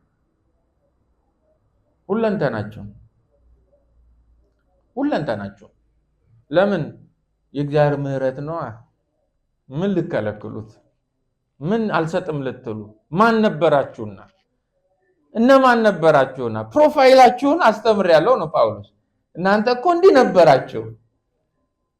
ስለዚህ ሰውነታችሁ የሚገርመው ጳውሎስ ሰውነታችሁን አቅርቦ አይደለም የሚለው አቀራረቡንም ጭምር ይነግራል። የሚቀርበውን ነገር ይለየዋል። አሁን ብራችሁን አይደለም፣ ጊዜያችሁን አይደለም፣ ከናንተ የሆነ ነገርን አይደለም፣ ሁለንተናችሁን ሰውነታችሁን እንዴት አድርገን እናቅርብ? አንደኛ እግዚአብሔርን ደስ የሚያሰኝ ዩአሬስቶስ የሚል የግሪክ ቃል ነው ያለው። ተቀባይነት ያለው ማለት ነው። እጅግ በጣም የሚያረካ ደስ የሚያሰኝ ተቀባይነት ያለው አክሰፕተብል የሆነ ማለት ነው። እግዚአብሔር ከዚህ የምንረዳው ደስ የማይሰኝበት ሰውነት አለ ማለት ነው። የማይቀበለው ሰውነት አለ ማለት ነው። ደግሞ ደስ የሚሰኝበት ሰውነት አለ፣ ደግሞ የሚቀበለው ሰውነት አለ። ሰውነታችሁን ስል ይኸው እንግዲህ በቤት አይደል ያለሁት ሁለንተናዬ ላንተ አይደል ብላችሁ እንዳትሄዱ። አቀራረቡን ኳሊፋይንግ የሆኑ ነገሮች ልንገራችሁ። አንድ መደሰት አለበት። ይኸው ሰውነቴን፣ ይኸው ሁለንተናዬን፣ ይኸው ገንዘቤን፣ ይኸው እውቀቴን፣ ይኸው ፍቃዴን፣ ይኸው ስሜቴን፣ ይኸው ያለኝን እኔ ያደረገኝ ይኸው እነሆ ስትሉት አይቶ መደሰት አለበት። የሚደሰትበትን ሰውነት አምጡ እያለ ነው። ትልቅ ነገር ነው ዲማንድ የሚያደርግ ያለው። እኔ እንቁ የሆነውን ነገር ነው የሰጠኋችሁ ኢየሱስን። ስለዚህ የተሰበረ ነገር አልፈልግም፣ የሚያነክስ ነገር አልፈልግም። አንዳንድ ብልቶቹ የተጎዱበትን ሰውነት አልፈልግም።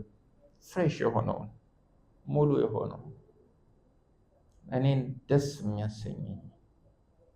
ሁለተኛ ቆሮንቶስ ምዕራፍ 5 ቁጥር 9 ስለዚህ በስጋ ብንኖርም ወይም ከስጋ ብንለይም ዓላማችን እርሱን ደስ ማሰኘት ነው ይላል። ጌታ ይህን ህይወት ይስጠን። እኔ እንደዚህ ምዕራፍ በጣም ምጥ የሆነብኝ ምዕራፍ አልነበረም ስዘጋጅ። ምክንያቱም ያወራችሁትን መሆን አለባቸው። የማስተማር መከራው ይሄ ነው። የማስተማር መስቀሉ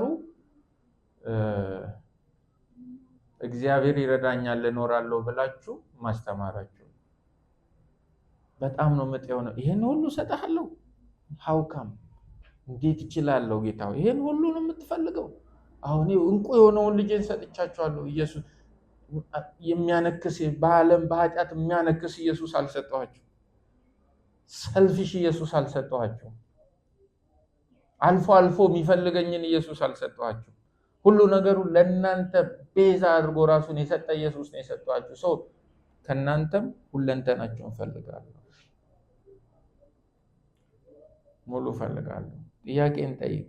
ኦኬ፣ ሰውነታችን እግዚአብሔርን ደስ የሚያሰኝ ነው ወይ? ሁለንተናችን እኛ ያደረገንን ነገር ስናጠና ስታጠኑ ስታይ ራስህን ስታይ ራስሽን ስታይ ራሴን ሳይ በእውነት ዋው ብሎ እግዚአብሔር የሚደሰትበት ነው ወይስ የማይደሰትበት አንዳንድ ነገር አለ? ወንድሞች ሆይ በእግዚአብሔር ርኅራኄ እለምናችኋለሁ። ለእናንተ በሚሳሳው በእግዚአብሔር አንጀት እለምናችኋለሁ። ፕሊዝ ስጡት። ሼር አያርጋችሁ እግዚአብሔር እያለ እግዚአብሔር ሼር አያረገን አይፈልግም። እኛን ሼር ማድረግ ከሆነ ነገር ጋር እኛን ሼር ማድረግ አይፈልግም። ደስ የሚያሰኝ ነው ወይ? ኤፌሶን 5:10 እንዲሁም ጌታን ደስ የሚያሰኘውን ፈልጉ ይላል። እንፈልጋለን ወይ? እግዚአብሔርን ደስ የሚያሰኘውን ነገር እንፈልጋለን። እግዚአብሔር በነገራችን ላይ ደስ እየተሰኘባችሁ እንደሆነ በምንድን ነው የምታውቁት? ዋቲፍ በእናንተ ደስተኛ ካልሆነ ለዚያስ ማጣፊያው ምንድን ነው? መፍትሄው እንዴት ነው የምታውቁት በእናንተ እግዚአብሔር እንደረካ? እኛማ ረካን በእግዚአብሔር አይደለም እንዴ? በ11 ምዕራፎች እኮ ረካ። ጥልቅ ጥበቡ ጥልቅ እውቀቱ ገረመን፣ ረካን፣ ተነካን፣ በጣም ተገረምን። እግዚአብሔር በእኔና በእናንተ ይረካል ወይ? በጌታ ስሙኝ። የአንድ ሰው አካላዊ እድገቱ ይለካል፣ ኳንቲፋይ ይደረጋል፣ ሜዥር ይደረጋል። ቁመቱ ሲጨምር ይሄን ያህል ሜትር ጨመረ ይባላል። ክብደቱ ሲጨምር ይሄን ያህል ክብደት ጨመረ ይባላል። ሰውነታችን ቅድስና እንዳለው በምንድን ነው የምንለካው? ቅድስናችሁን በምንድን ነው የምትለኩት? ምንድን ነው ኳንቲፋይ የምታረጉበት መሳሪያ? ለእግዚአብሔር ያላችሁን የቅድስና ህይወት እንዴት ነው ሜዥሪንግ ቱል አላችሁ ወይ? ለምን ጸሎት አይለካውም? እንደኔ ቆሞ መስበክ አይለካውም? ቸርች አቴንድ ማድረግ አይለካውም? የጸጋ ስጦታ መቀበል አይለካውም? እነዚህ ሁሉ የመንፈሳዊነት የቅድስና መለኪያ አይደሉም። በምንድን ነው የምትለኩት? ቅድስናችሁ እየጨመረ እንደሆነ በምንድን ነው የሚታወቃችሁ? ለእግዚአብሔር የቅድስና ምላሽ እየሰጣችሁ እንደሆነ የዝማሬ ምላሽ፣ የአገልግሎት ምላሽ፣ እንደዚህ ያሉ ኮሚትመንቶች ይታያሉ፣ ይለካሉ፣ ይመጠናሉ። የቅድስና ምላሻችሁን እንዴት ነው የምታውቁት? እንዴት ነው የምትለኩት ነው? ወንድሞች ሆይ ሰውነታችሁ የእግዚአብሔር መገኘት የምንለው ነገር የእግዚአብሔር ሀልወት የምንለው ነገር ሲመጣ እንደሚታወቀን ሁሉ ቅድስናችን ይታወቀናል ወይ? ለእናንተ ያልታወቃችሁ ቅድስና ግን ለሌሎች ሰዎች የታወቀ ቅድስናችሁ እሱ ቅድስና አይደለም። ትምክህት፣ ግብዝነትና ሃይማኖተኝነት። ሰው ያያችሁና ዋው she is holy he is holy ይላል። እናንተ ግን ፊልም ማታረጉት ከሆነ እንደ እግዚአብሔር ሀልወት የማይሰማችሁ ከሆነ ቅድስናችሁ ነው ፕሪቴንድ አድርጋችኋል ማለት ነው። ጌታ ይርዳን። እውነተኛ ቅድስና ቀድሞ ለራስ ይታወቃል። ቀድሞ ለራስ ይታወቃል። ራሳችንን ስንመለከት እግዚአብሔርን ደስ የምናሰኝነን ወይ? አይቺ ሮሜ 12 ላይ ቆም ብለን ሂሳብ ማወራረድ ያለብን ለዚህ 11 ምዕራፍ ኢንቨስት አድርጌያለሁ እያለ ነው ጳውሎስ ኢን ዲቴል። እንግዲህ ወንድሞቼ በእግዚአብሔር ርኅራኄ ስላስተማርኩ አይደለም፣ በሌሎች በአሕዛብ ዘንድ እንዳገኘሁት ፍሬ ከእናንተ ፍሬ ዲማንድ ስለማድረግ አይደለም፣ እንደ አገልጋይ ገበሬ ስለሆንኩኝ ስለዘራሁኝ የዘራሁትን ዘር ፍሬ ስለምፈልግ አይደለም፣ ስለማራችሁ፣ ስለ ርኅራኄው፣ ስለ ይቅርታው ስላዳናችሁ እለምናችኋለሁ። ሰውነታችሁን እግዚአብሔር ይደሰትበት እያለ እግዚአብሔርን ደስ የሚያሰኘውን እግዚአብሔር መደሰት አለበት በሰውነታችሁ። ዲማንድ ያደርጋል። ሊያስደንቃችሁ አይደለም፣ በክርስቶስ ያዳናችሁ ሊያስደምማችሁ አይደለም፣ በአሰራሩ ዋው ሊያስብላችሁ አይደለም። የመስቀሉን ምስጢር የገለጠላችሁ ስለ መስቀሉ ከጠዋት እስከ ማታ በዝማሬ በቅኔ በቅላጼ እንደኔ ቆሞ በመስበክ በማሰበክ እንድትኖሩ ብቻ አይደለም። ሰውነታችሁ ስብከት የሌለበት መዝሙር የሌለበት መባ የሌለበት ምንም እናንተ ያደረገው እሱን እግዚአብሔርን ደስ የሚያሳይ መሆን አለበት። ጌታ ይርዳን። ቀጣዩ ጥያቄ እሺ ሰውነታችንንም እንሰጣለን፣ እግዚአብሔር ይረዳናል። አሜን። የተትረፈረፈ ጸጋ አለ። ክብር ለስሙ ይሁን። እንሰጣለን ሰውነታችን ደግሞ እግዚአብሔርን ደስ እንዲያሰኘው እንፈልጋለን። ሁላችን እንፈልጋለን አይደል? እንፈልጋለን። ምንድነው አደራረጉ? ደስ እንዲሰኝ እግዚአብሔር በሰውነታችን ደስ እንዲሰኝ ምን እናድርግ? አንደኛ ያው፣ ሁለተኛ ቅዱስም ምን አድርጋችሁ መስዋዕት አድርጋችሁ ታቀርቡ ዘንድ። ከባድ ነው፣ በጣም ከባድ ነው። ያው መስዋዕት ዛኦ የሚል የግሪክ ቃል ነው ያለው። አክቲቭ ማለት ነው። ቱ ቢ ፍሬሽ ማለት ነው። ፍሬሽ የሆነ ያልሞተ ማለት ነው። ሕያው ማለት ነው። ፍሬሽ የሆነ ማለት ነው። ፍሬሽ የሆነ ያልሞተ፣ ያልበሰበሰ፣ ያልተሰባበረ፣ በጣም አክቲቭ የሆነ ሕያው የሆነ ሊቪንግ የሆነ ሳክሪፋይስ። ሰውነታችንን እንዴት እናቅርብ? ሕያው አድርጋችሁ አቅርቡ። ሕያው ቅዱስ አድርጋችሁ ግን መስዋዕት ይላል ጠቅላይ ቃሉ መስዋዕት ነው። በጣም የሚገርመው ጳውሎስ በአሮናዊው የክህነት ስርዓት የእስራኤል ልጆች በብሉይ ኪዳን ለእግዚአብሔር መስዋዕትን ያቀርቡበት የነበረውን ያንን ኢሜጀሪ ነው፣ ያንን ሳክሪፊሻል ኢሜጀሪ ነው ተውሶ እዚህ ክፍል ላይ የሚያወራ ያለው። ሞር ኦፍ ከልት ነው ይሄ ነገር፣ እንደ ከልት አይነት ነው። ሃይማኖታዊ ተግባር ሪቹዋል አክቲቪቲ ይመስላል። ሰውነታችሁን መስዋዕት አድርጉ። እንዴት አይነት መስዋዕት? ያው ቅዱስ መስዋዕት አድርጋችሁ አቅርቡ። በጣም ነው የሚገርመው። ካህናት በዘሌዋውያን ምዕራፍ 16 ሊቀ ካህኑ በተለይ በአቶንመንት ቀን በስርየት ቀን ወደ ቅድስተ ቅዱሳን ከመግባቱ በፊት በመንፈሱም በአካሉም ራሱን ያነጻል። ያ ብቻ አይደለም፣ ቅድሚያ ለራሱ የኃጢአት ስርየት ይሰዋል።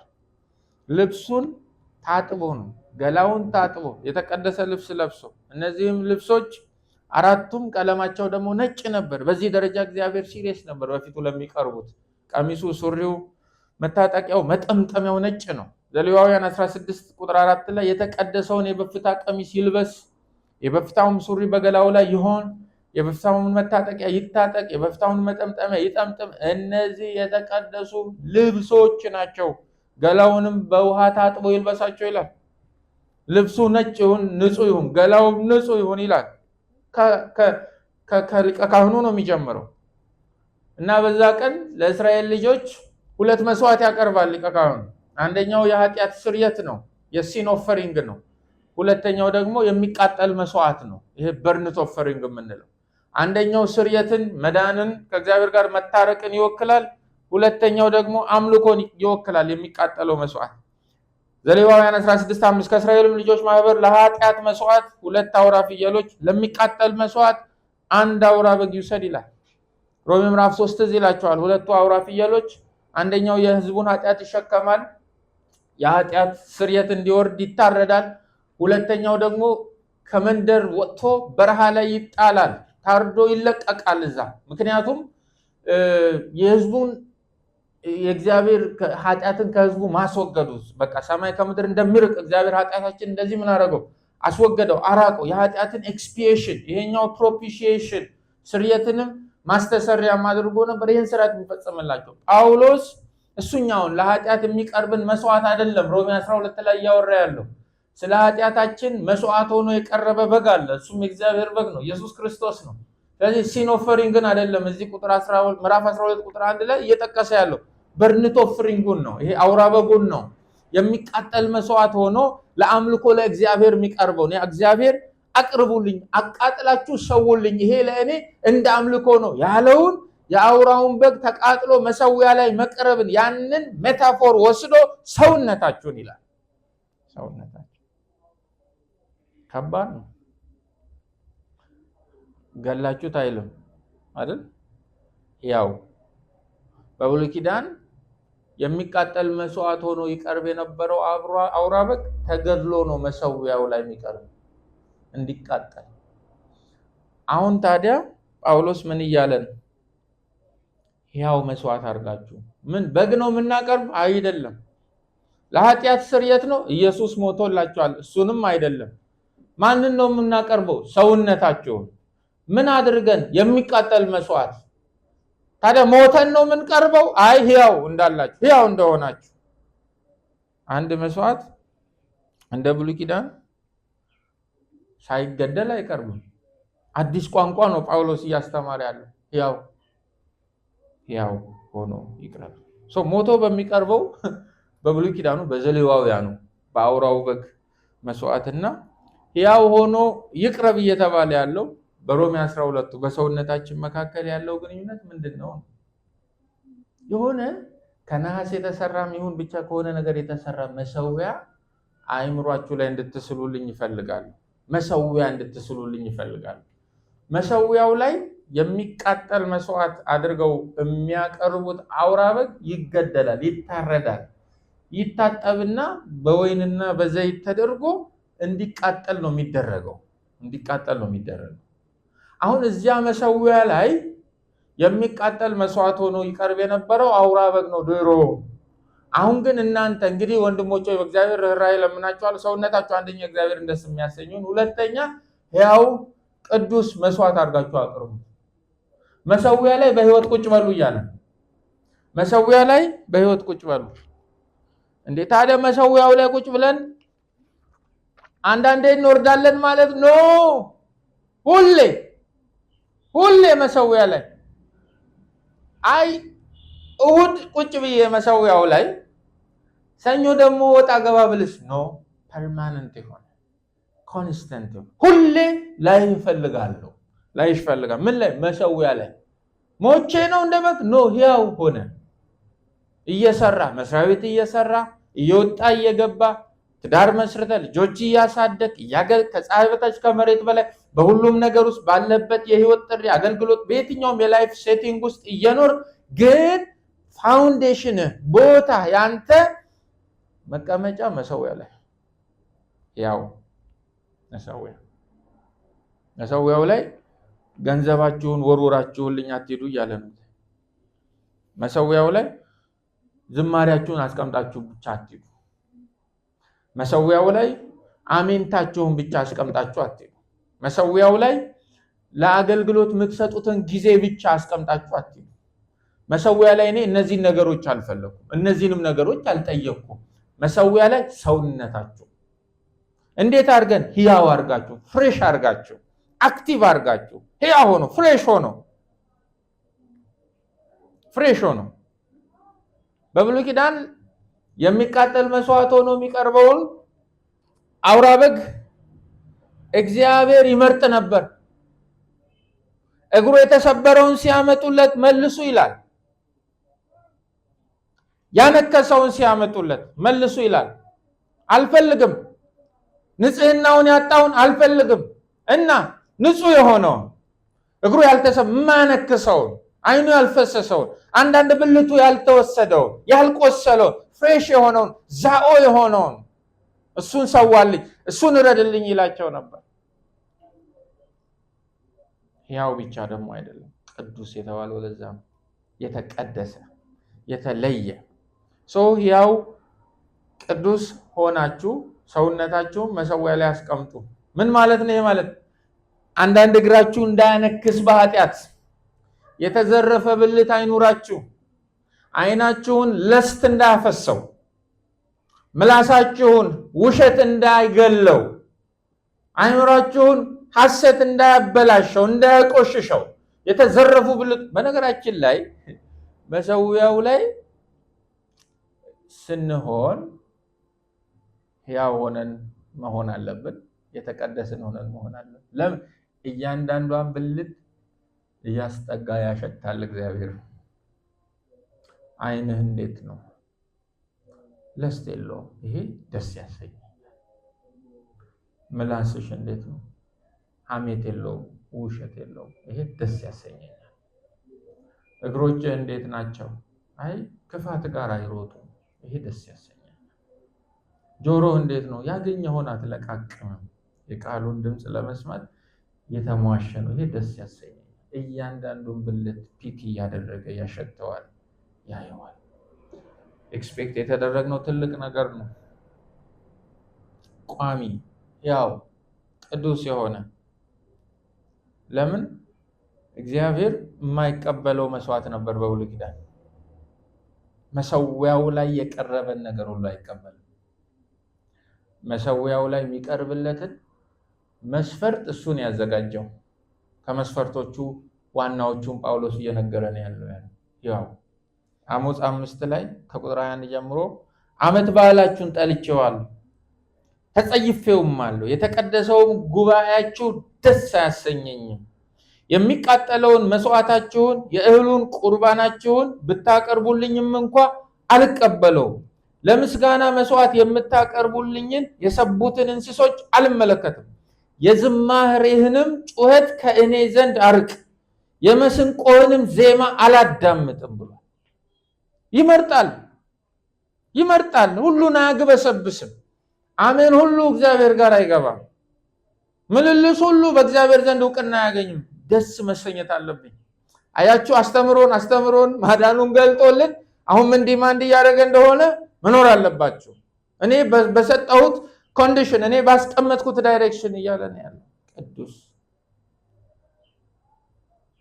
እድፈት የሌለበት ዘሌዋውያን 1:10 ቁርባኑም የሚቃጠል መስዋዕት ከበጎች ወይም ከፍየሎች ቢሆን ነውር የሌለበትን ተባቱን ያቀርበዋል ነው የሚለው። ነውር የሌለበትን ንጹህ የሆነው ሳንሞት ሳንጠበስ ዝም ብለን መሰዊያው ላይ ሰውነታችንን አኑረን ከተቀመጥን እግዚአብሔር ምናችንን ነው የሚያሸተው? ምክንያቱም በብሉይ ኪዳን የሚቃጠል መስዋዕት ሆኖ ይቀርብ የነበረው በግ ሲጠበስ አሮማውን እግዚአብሔር ያሸተዋል። እንዲህ ተብሎ ተጽፏል ዘጸአት 29:18 አውራውንም በግ በሙሉ ይላል። ግማሽ አካሉን አይደለም፣ መርጠ ልቡን፣ ኩላሊቱን፣ ሁለንተናው ኢንታይሪቲው በሙሉ በመሰዊያ ላይ አቃጥለው ለእግዚአብሔር የሚቃጠል መስዋዕት ጣፋጭ መዓዛና ለእግዚአብሔር በእሳት የሚቀርብ መስዋዕት ነው ይላል። ጣፋጭ መዓዛ ነው፣ እንደ ሽቱ ነው። እግዚአብሔር ያንን የተጠበሰውን በግ ያሸተው ነበር። እኛ ካልተጠበስን ካልተቃጠልን መሰዊያው ላይ ያው ሆነን ተቀምጠን እግዚአብሔር ምናችንን ነው የሚያሸተው? ቅድስናችንን ማሽተት ይፈልጋል። የአውራውን በግ ሽታ ያሸት እንደነበረ ጢሱን ያሸት እንደነበረ እንዲሁ በመሰዊያው ላይ እኛን ማሽተት ይፈልጋል። የእያንዳንዱን ብልቶቻችንን ቅድስና ማሽተት ይፈልጋል እግዚአብሔር። ባይዘወይ የሽታው አይነት ይለያይ እንጂ የእያንዳንዳችን ህይወት በእግዚአብሔርና በቅዱሳን ፊት ይሸታል። የሆነ ጠረን አለው። ይለያይ እንጂ የሆነ ጠረን አለው። ወደድንም ጠላንም የሆነ ጠረን አለው። ከዚህ ምን እንውሰድ ነው? ተቀብተን ለኮንፊደንስ ብለን ከምንወጣው ውድ ሽቶ በላይ ውድ ዶድራንት በላይ በእግዚአብሔርና በቅዱሳን ፊት ያለን ጠረን ያሳስበን። አሜን። ያሳስበን። የእግዚአብሔር የመገኘቱ ጠረን ብቻ ሳይሆን የቅድስናችንም ጠረን ያሳስበን።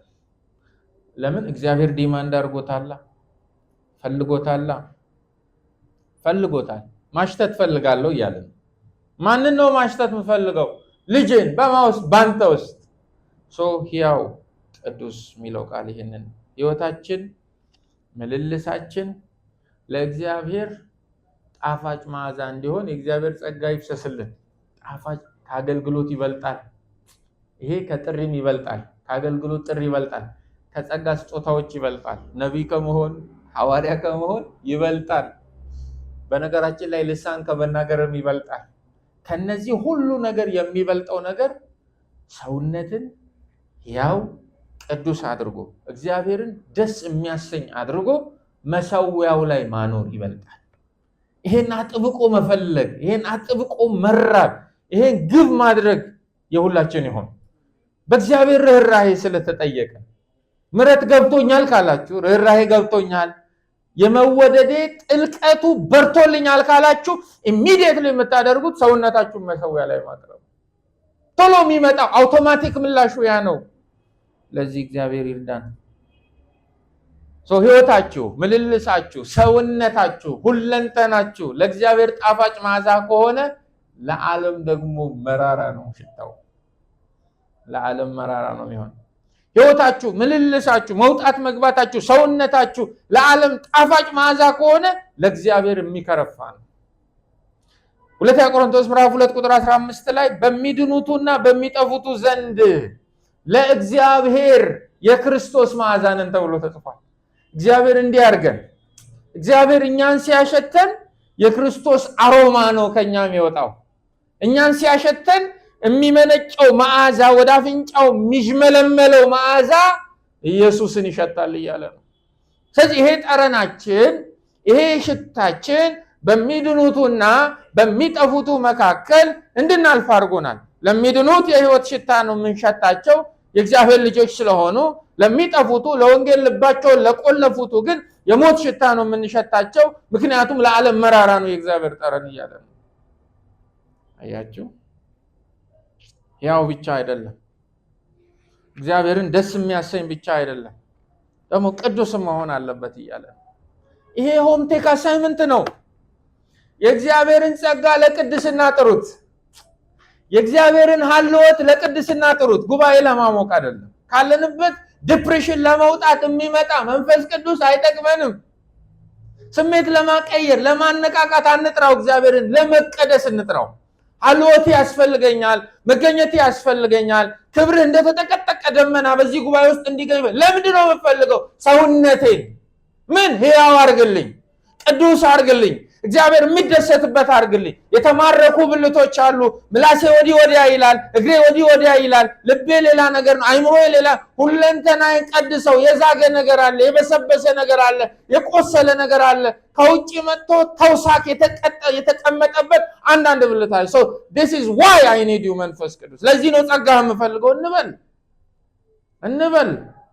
ለስሜት የሚሰራ ሊያነቃቃን የሚመጣ መንፈስ ቅዱስ የለም። ሊቀድሰን የልጁን መልክ በእኛ ለመስራት በክርስቶስ የተገለጠውን እውነት በተግባር የምንኖርበት መንገድ ሊያስተምረን የተዘጋጀ መንፈስ ቅዱስ ነው ያለው። ዓለማዊ ምኞትን የሚያስክድ ጸጋ ነው ያለው። እግዚአብሔርን መምሰል እንዴት እንደሆነ የሚያስተምር ጸጋ ነው ያለው። የተትረፈረፈ ጸጋ። ልመናዎቻችን አቅጣጫቸው ለቅድስና ይሁን። ከእግዚአብሔር ወደኛ እንዲመጣ የምንፈልጋቸው ነገሮች አቅጣጫቸው ክርስቶስን ለመምሰል ይሁን። ለምን? እግዚአብሔር ማየት ይፈልጋላ። አያችሁ፣ የክርስትና አሮማ ቅድስና ነው። የክርስትና ሽታው ቅድስና ነው። ቅድስና የእግዚአብሔር ቁጥር አንድ ፍላጎቱ የተቀደሰ ሕያው የሆነ መስዋዕት፣ እርሱም ሰውነታችን ነው። እኛም ልክ እንዲሁ ሰውነታችን ለእግዚአብሔር ሕያው መስዋዕት አድርገን እንድናቀርብ እግዚአብሔር ጸጋውን ያብዛልን። ይሄ ጸጥ ብለን ቤት ይዘን ሄደን ምን ጸልይበት ርዕስ ግልጽ ነው አይደለም? አብዛኛው እኮ የጸሎት ርዕሳችን ይሄን ስጠኝ፣ ያንን ስጠኝ፣ ይሄን በር ክፈት፣ ያንን አድርግ፣ ይሄን ጎተራ ሙላ፣ እንጀራ። እግዚአብሔር ከሱ ህይወት ያውጣል። ትልቁ የጸሎት ርዕስ እንዴት ነው ዛሬ የምቀደሰው ጌታ ሆይ? በነገራችን ላይ እግዚአብሔር ሲገባችሁ የመጀመሪያው ነገር የሚያሳስባችሁ ቅድስና ነው። በቃ ሌላ ነገር ሊሆን አይችልም። ዲፎልቱ ቅድስና ነው። የእግዚአብሔር ብርሃን፣ የእግዚአብሔር ክብር ዲፎልቱ ቅድስና ነው። ቶሎ ተቀደሱ ነው ይላል። ለዚህ ኢሳይያስን አየው፣ እግዚአብሔርን በረጅምና ከፍ ባለ አየው፣ ብዙ ነገር አየው አለና እኔም አለ። አያችሁ፣ ወው ቱሚ አለ። ካየ በኋላ ወዲያው ካፉ የወጣው ቃል ከንፈሬ የረከሰብኝ ሰው። ነብዩ በፊቱ ርኩሰቱን አየ።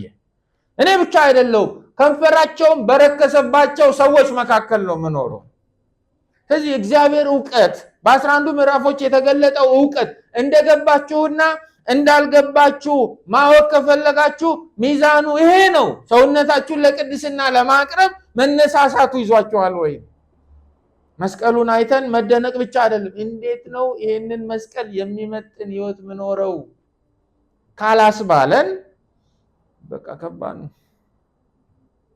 ኤፌሶን ምዕራፍ 1 ቁጥር 4 በፊቱ ይላል፣ በማፊት በእግዚአብሔር ፊት ቅዱሳንና ነውር አልባ እንድንሆን ይላል።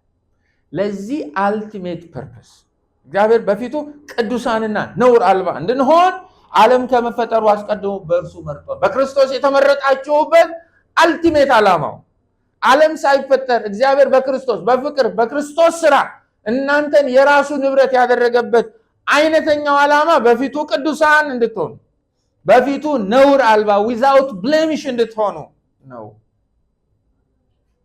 እግዚአብሔር ይርዳን። ዘሌዋውያን 11 ቁጥር 14 እኔ እግዚአብሔር አምላካችሁ ነኝና ሰውነታችሁን ቀድሱ ይላል። ምናችሁን? ሰውነታችሁን ቀድሱ። ሰውነታችሁን ቀድሱ። ለምንድን ነው የምንቀድሰው? ቅዱሳንም ሁኑ እኔ ቅዱስ ነኝና። ከኔ ጋር ህብረት እንዲኖራችሁ ፈለጋችሁ? ሰውነታችሁን ቀድሱ። እንድደሰት አይደል የምትፈልጉት? እናንተን ሳይ ስማይል እንዳደረግ ነው የምትፈልጉት? በእናንተ ደስ እንዲላይ ነው የምትፈልጉት? ይኸው መንገዱ ሰውነታችሁን ቀድሱ። ሮሜ 6:12 ስለዚህ ክፉ መሻቱን ትፈጽሙ ዘንድ በሟች ስጋችሁ ላይ ኃጢአት እንዲነግስበት አታድርጉ። ብልቶቻችሁን ከራስ ፀጉር እስከ እግር ጥፍር በሰውነታችሁ ውስጥ ያሉትን ብልቶቻችሁን የሚታየውንም የማይታየውንም ማንነታችሁን የክፋት መሳሪያ አድርጋችሁ ለኃጢአት አታቅርቡ፣ ለኃጢአት ፕሬዘንት አታድርጉ። ብልቶቻችሁንም የጽድቅ መሳሪያ አድርጋችሁ ለእግዚአብሔር አቅርቡ። ለእግዚአብሔር ስጡት። ይሄው ልቤ፣ ይሄው ኩላሊቴ፣ ይሄው አይምሮዬ፣ ይሄው ስሜቴ፣ ይሄው መንፈሴ፣ ይሄው አካለ ስጋዬ፣ ይሄው ፍቃዴ፣ ይሄው ዕውቀቴ፣ ይሄው እግሮቼ፣ ይሄው ገንዘቤ፣ የኔ የሆነ ነገር ሁሉ ይሄው ምን ላድርገው? የጽድቅ መሳሪያ አድርገው። ክብርህን ግለጥበት፣ መልክህን ብራንድ አድርግበት፣ አንተን እንዲመስል አድርግልኝ ብላችሁ ራሳችሁን ሕያው አድርጋችሁ ቅዱስ አድርጋችሁ የጽድቅ መሳሪያ እንዲሆን መሰዊያው ላይ ፕሬዘንት አድርጉ። አምጡ፣ አቅርቡ። የሆነ ሰው አምጥቶ አያቀርብላችሁ፣ ማንም አይገፋችሁም። እግዚአብሔር እጃችሁን ጨምድዶ ወይም ከኋላ እየገረፋችሁ ወይም ሎሊፖፕ እያሳያችሁ መሰዊያው ላይ እንድትቀመጡ ኢንስፓየር አደረጋችሁ። የራሳችሁ ምህረቱ ስለገባችሁ መስቀሉን ስላወቃችሁ ማዳኑ እንዴት ጥልቅ እንደሆነ ስለበራላችሁ እየሮጣችሁ ነው። ወዴት እንምጣ? ወደ መሰዊያው ኑ እየሮጣችሁ። እግዚአብሔር ይርዳን። ኤፌሶን 5:1 እንግዲህ እንደተወደዱ ልጆች የእግዚአብሔር ርኅራኄ እንደበዛላቸው ሰዎች እግዚአብሔርን ምሰሉ፣ ክርስቶስንም ይላል እንደወደድን ክርስቶስ እንደወደደን ራሱንም ስለኛ መልካም መዓዛ ያለው መባና መስዋዕት አድርጎ ለእግዚአብሔር እንደሰጠ እናንተም ይላል ልክ እንዲሁ በፍቅር ተመላለሱ።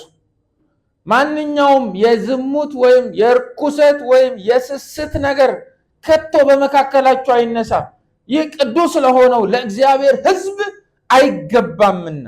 የሚያሳፍር ተራ የሆነ ንግግር ዋዛ ፈዛዛም ለእናንተ ስለማይገባ በመካከላችሁ አይኑር። ይልቁንስ የምታመሰግኑ አይመጥናችሁም፣ አይገባም።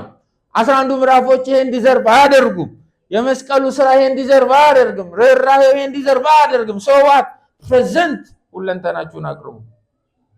ይሄን ካለ በኋላ መጨረሻ ላይ እርሱም ለአእምሮ የሚመች ምናችሁን አገልግሎታችሁን፣ ለአእምሮ የሚመች አገልግሎታችሁ። ለአእምሮ የሚመች ተብሎ የተተረጎመው የግሪክ ቃል ላጊካስ የሚል ነው። ሪዝነብል ማለት ነው። ሎጂካል የሆነ ራሽናል የሆነ ትሩ የሆነ እውነተኛ የሆነ ምክንያታዊ የሆነ መሬት የረገጠ አመክንዮ ያለው ትክክለኛ የሆነ ጥያቄ የማያስነሳ ተቀባይነት ያለው ማለት ነው። ለአእምሮ የሚመች ማለት ምናችሁ አገልግሎታችሁ። ላትራያ የሚል ቃል ነው አገልግሎታችሁ የሚል ያለው ሁለት ቃል ነው። አምልኳችሁም አገልግሎታችሁ፣ ወርሺፕ ኤንድ ሰርቪስ። የእናንተ አምልኮ የእናንተ አገልግሎት፣ መውጣት መግባታችሁ በሰዎችም ፊት በቅዱሳንም ፊት በእግዚአብሔርም ፊት በዓለማውያንም ፊት ያላችሁ አምልኮ ያላችሁ አገልግሎት ሎጂካል እንዲሆን ከፈለጋችሁ፣ ትክክለኛ እንዲሆን ከፈለጋችሁ፣ ምክንያታዊ እንዲሆን ከፈለጋችሁ እያለ ነው ጳውሎስ። እውነተኛ ህይወት ከፈለጋችሁ፣ ምክንያታዊ እንዲሆን ከፈለጋችሁ ሰውነታችሁን ለእግዚአብሔር ደስ የሚያሰኝ ያው ቅዱስ መስዋዕት አድርጋችሁ አቅርቡ ነው እያለ። የትኛውም አምልኮና አገልግሎት ትክክለኛና ምክንያታዊ የሚሆነው ሰውነታችሁን እንዲህ ስታቀርቡ ነው። ካልሆነ ኢራሽናል ነው እያለ ነው። this is not true እያለ ነው። ይሄ ትክክል አይደለም፣ ይሄ ለአእምሮ አይመችም። ልታገለግሉ ትችላላችሁ፣ ልታመልኩ ትችላላችሁ፣ በሚታየውም በማይታየውም ለእግዚአብሔር ምላሽ ልትሰጡ ትችላላችሁ። በዚያ አምልኮ ውስጥ በዚያ አገልግሎት ውስጥ ግን ሰውነታችሁ ከሌለበት፣ ብልቶቻችሁ ከሌሉ፣ ካልተቀደሳችሁ፣ ያው መስዋዕት አድርጋችሁ ራሳችሁን ካላቀረባችሁ ምክንያት የለውም አምልኳችሁ። ኢራሽናል ነው አገልግሎታችሁ። it is not true ትክክለኛ አይደለም እያለ ነው ጳውሎስ። እንደ አንድ አማኝ አምልኳችን አገልግሎታችን ለአእምሮ እንዲመች ከፈለገን፣ ተቀባይነት ያለው እንዲሆን ከፈለገን፣ ጥያቄ እንዳያስነሳ ከፈለግን ከመጠንቀቅ በላይ ሰውነትን ሕያው መስዋዕት አድርጎ ማቅረብ ፍቱን መድኃኒት ነው። እየተጠነቀቅን የምናገለግለው አገልግሎት የለም ልላችሁ የፈለኩት በመጠንቀቅ የምንሸፍነው ጥፋት ከሚበዛ ሰውነታችንን ያው ቅዱስ እግዚአብሔርን ደስ የሚያሰኝ መስዋዕት አድርገን ስናቀርብ ምንም ነገር አይፈጠርም። ያኔ ለአእምሮ ይመቻል። አሜን። በቃ ድካሙ ቀለለላችሁ። በጣም ራሽናል አገልግሎት ነው። ትክክለኛ ነው። ሰዎች ምስክርነት ይሰጣሉ። ይሄ አገልግሎት ትክክለኛ ነው። ይሄ አምልኮ ትክክለኛ ነው። የዚህች ልጅ የዚህ ወንድም መውጣት መግባት ትክክለኛ፣ የተቀደሱ ሰዎች ናቸው። ከስማችሁ ቀጥለው የሚያወሩት ስለ ኢየሱስ ይሆናል። ምን ሲሆን? ሰውነታችሁን ያው ቅዱስ እግዚአብሔርን ደስ የሚያሰኝ መስዋዕት አድርጋችሁ ስታቀርቡ። ይሄ ነው ለአእምሮ የሚመቸው። ይሄ ብቻ ነው ጥያቄ የማያስነሳው። ይሄ ብቻ ነው ትክክለኛው። ካልሆነሳ 30 ወራቶችን ለምን አታስተምረኝም? 11 ምዕራፍ ብዙ ለምን አይገባህም? በዚህ ህይወት ካልተገለጠ this is irrational meaningless ነው። ጌታ ይርዳን በእውነት። በሌላ ቋንቋ ከጸደቃችሁ ላለመቀደስ ምክንያት የላችሁም እያለን፣ ድናችሁ ከሆነ የእግዚአብሔር ምሕረት ፈሶላችሁ ከሆነ በእግዚአብሔር የማዳን ስራ የማዳን ጥበብ የአዲሱ የእግዚአብሔር ሕዝብ ዜጎች ሆናችሁ ተደርጋችሁ ከሆነ የክርስቶስ አካል ውስጥ ገብታችሁ ብልቶች ሆናችሁ ከሆነ ሰማያዊ ዜጎች ሆናችሁ ከሆነ መዳናችሁ እውነት ከሆነ ኩነኔ ከሌለባችሁ የመስቀሉ ሥራ ከእግዚአብሔር ጋር ሕጋዊና ትክክለኛ ግንኙነት እንዲኖራችሁ ያስቻላችሁ ሰዎች ከሆናችሁ እግዚአብሔር ዓለም ሳይፈጠር የጠራችሁ ሰዎች ከሆናችሁ የተመረጣችሁ ሰዎች ከሆናችሁ በእግዚአብሔር ሉዓላዊ ምርጫ የእግዚአብሔር ልጆች የሆናችሁ ከሆናችሁ መንፈስ ቅዱስ በውስጣችሁ አድሮ ከሆነ የልጅነት ስልጣን ካላችሁ በመንፈስ ቅዱስ የምትመሩ ሰዎች ከሆናችሁ መዳናችሁ እውን ከሆነ ላለመቀደስ ምክንያት የላችሁ። አቅም አጠረኝ እንዳትሉት በጸጋ የሞላ ነው። የማትችሉትን ዲማንድ አያደርግም። የማያስችላቸውን ቀንበር አያሸክማችሁ። ሊያደርገው ያዛል። አብራችሁ ቆሞ ሊረዳችሁ ከእናንተ ይህንና ያንን ይጠይቃል። ምክንያት የላችሁም። ምንም ምክንያት የላችሁም ላለመቀደስ። ሰውነትን ለእግዚአብሔር ሕያው መስዋዕት አድርጎ ላለማቅረብ እንዲህና እንዲያብላችሁ የምታነሱት ምክንያት የለም። ደክሜ ነው እንዳትሉ ጸጋ አለ። አቅቶኝ ነው እንዳትሉ እግዚአብሔር አለ። ውስጥ የዝሏል እንዳትሉ መንፈስ ቅዱስ አለ። ኑ ብሏል ወደ ጸጋው ዙፋን አይደለም? ኑ መቼ እንምጣ? ምሕረትን ፍለጋ እና ሲያቅታችሁ ነው ብሏል። ምክንያት የለም። ከዳናችሁ ደቀ መዝሙር ላለመሆን ምክንያት የላችሁ። ክርስቶስ ከጠራችሁ ክርስቶስን ላለመከተል ምክንያት የላችሁ። የነኩትም የነካቸውም ድነው ስለቀሩ ምክንያት የላችሁ። ክርስቲያን ከሆናችሁ ክርስቶስን ላለመምሰል ምክንያት የላችሁ። መንፈሳዊ ምድራዊ ምክንያት የላችሁ። ያን ሁሉ የሚያልፍ የእግዚአብሔር በቂ ኃይልና ጸጋ ስላለ አንድ እውነት ይዘን መውጣት አለብን። በመዳናችን እና በደቀ መዝሙርነት በመጽደቅ እና በመቀደስ መካከል ያለውን ሪሌሽንሽፕ ማወቅ አለብን። ድነት ነፃ ነው አይደለም? 11 ምዕራፎች ውስጥ አይተናል። ከፍሎ ሄዳና አለ እንዴ? የለም። ድነት ነፃ ነው።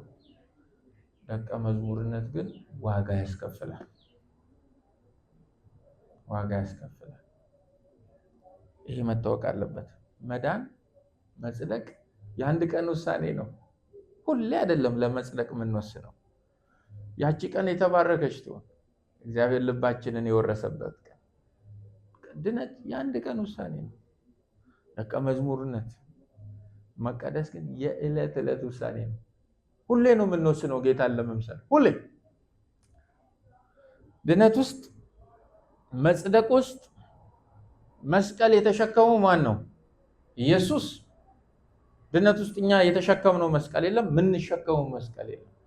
ደቀ መዝሙርነት ውስጥ ግን መቀደስ ውስጥ ግን እኛ የምንሸከመው መስቀል ነው ያለው፣ ኢየሱስ የሚሸከመው መስቀል የለም። ይሄ እውነት መታወቅ አለበት። ሰውነታችንን መሰዊያው ላይ ስናኖር መስቀል ለመሸከም ሬዲ ሆነናል ማለት ነው። መቀደስ ውስጥ መስቀል እንሸከማለን። ድነት የወደኔኑ ጥሪ ነው። ጌታ ሁለት ትልልቅ ግብዣዎችን ጋብዟል። አንደኛው ካምቱሚ የሚል ወደኔ ኑ እኔም። ስለዚህ ድነት የወደኔኑ ጥሪ ነው፣ የካምቱሚ ኢንቪቴሽን ነው። መቀደስ ግን ደቀ መዝሙር መሆን ግን ፎሎሚ ኢንቪቴሽን። ወደኔ ኑ ብቻ አላለም ጌታ ኢየሱስ፣ ፎሎሚ ብሏል። ተከተሉ። ማንም የሚከተለኝ ቢኖር መስቀሉን ተሸክሙ። ስለዚህ የወደኔኑ ጥሪ የካምቱሚ ኢንቪቴሽን የድነት ግብዣ ለመጽደቅ የተሰጠን ግብዣ ዋው እያለን እያስገረመ ሲገርም አዳዳኑ ብለን እንድንቀር ብቻ አይደለም ክርስትና። የተከተሉኝ ደግሞ ጥሪ አለ፣ የፎሎሚ ደግሞ አለ። እንዴት ነው የምከተል? ሰውነትህን አስቀምጥ መሰዊያው ላይ እና ሌላ ምን ላድርግ? መስቀል ተሸከም። ጌታ ይርዳን። ድነት ክርስቶስን መቀበል ነው። መጽደቅ ክርስቶስን እንደ ግል አዳኝ አድርጎ መቀበል ነው። መቀደስ ግን ደቀ መዝሙርነት ግን የተቀበሉትን ኢየሱስን ዕለት ዕለት መኖር ነው። ድነት ለህይወት የሆነ ጥሪ ነው። ኢትስ አ ኮል ቱ ላይፍ። በቃ ለህይወት የሆነ ጥሪ ነው። ደቀ መዝሙርነት ግን ዕለት ዕለት ለመሞት የሆነ ጥሪ ነው። ዕለት ዕለት የተጠራ ነው። ለመሞት ነው። በዚህ ዓለም ህይወት ለዓለም መመላለስ ክርስቶስን እየተከተሉ ለመኖር ስንጨክን ዕለት ዕለት እንሞታለን። በብዙ ነገራችን እንሞታለን። ስለዚህ once saved is always disciple። አንዴ የዳነ ሰው ሁሌ ምንድን ነው? ደቀ መዝሙር። ልክ እንዲሁ ደግሞ ድነታችን የተረጋገጠ ነው። ድነታችን ግን የተረጋገጠው ምን እንድንሆን ነው? ደቀ መዝሙርነታችንን እንድናረጋግጥ እንዲገለጥ ነው። ጌታ ይርዳን። እግዚአብሔርን ትወዱታላችሁ ወይ? የእግዚአብሔር ምሕረት በጣም ነክቷችኋል ወይ? እንደምትወዱትስ በምንድን ነው የምታውቁት? እንደምትወዱትስ እግዚአብሔር በምንድን ነው የሚያረጋግጠው?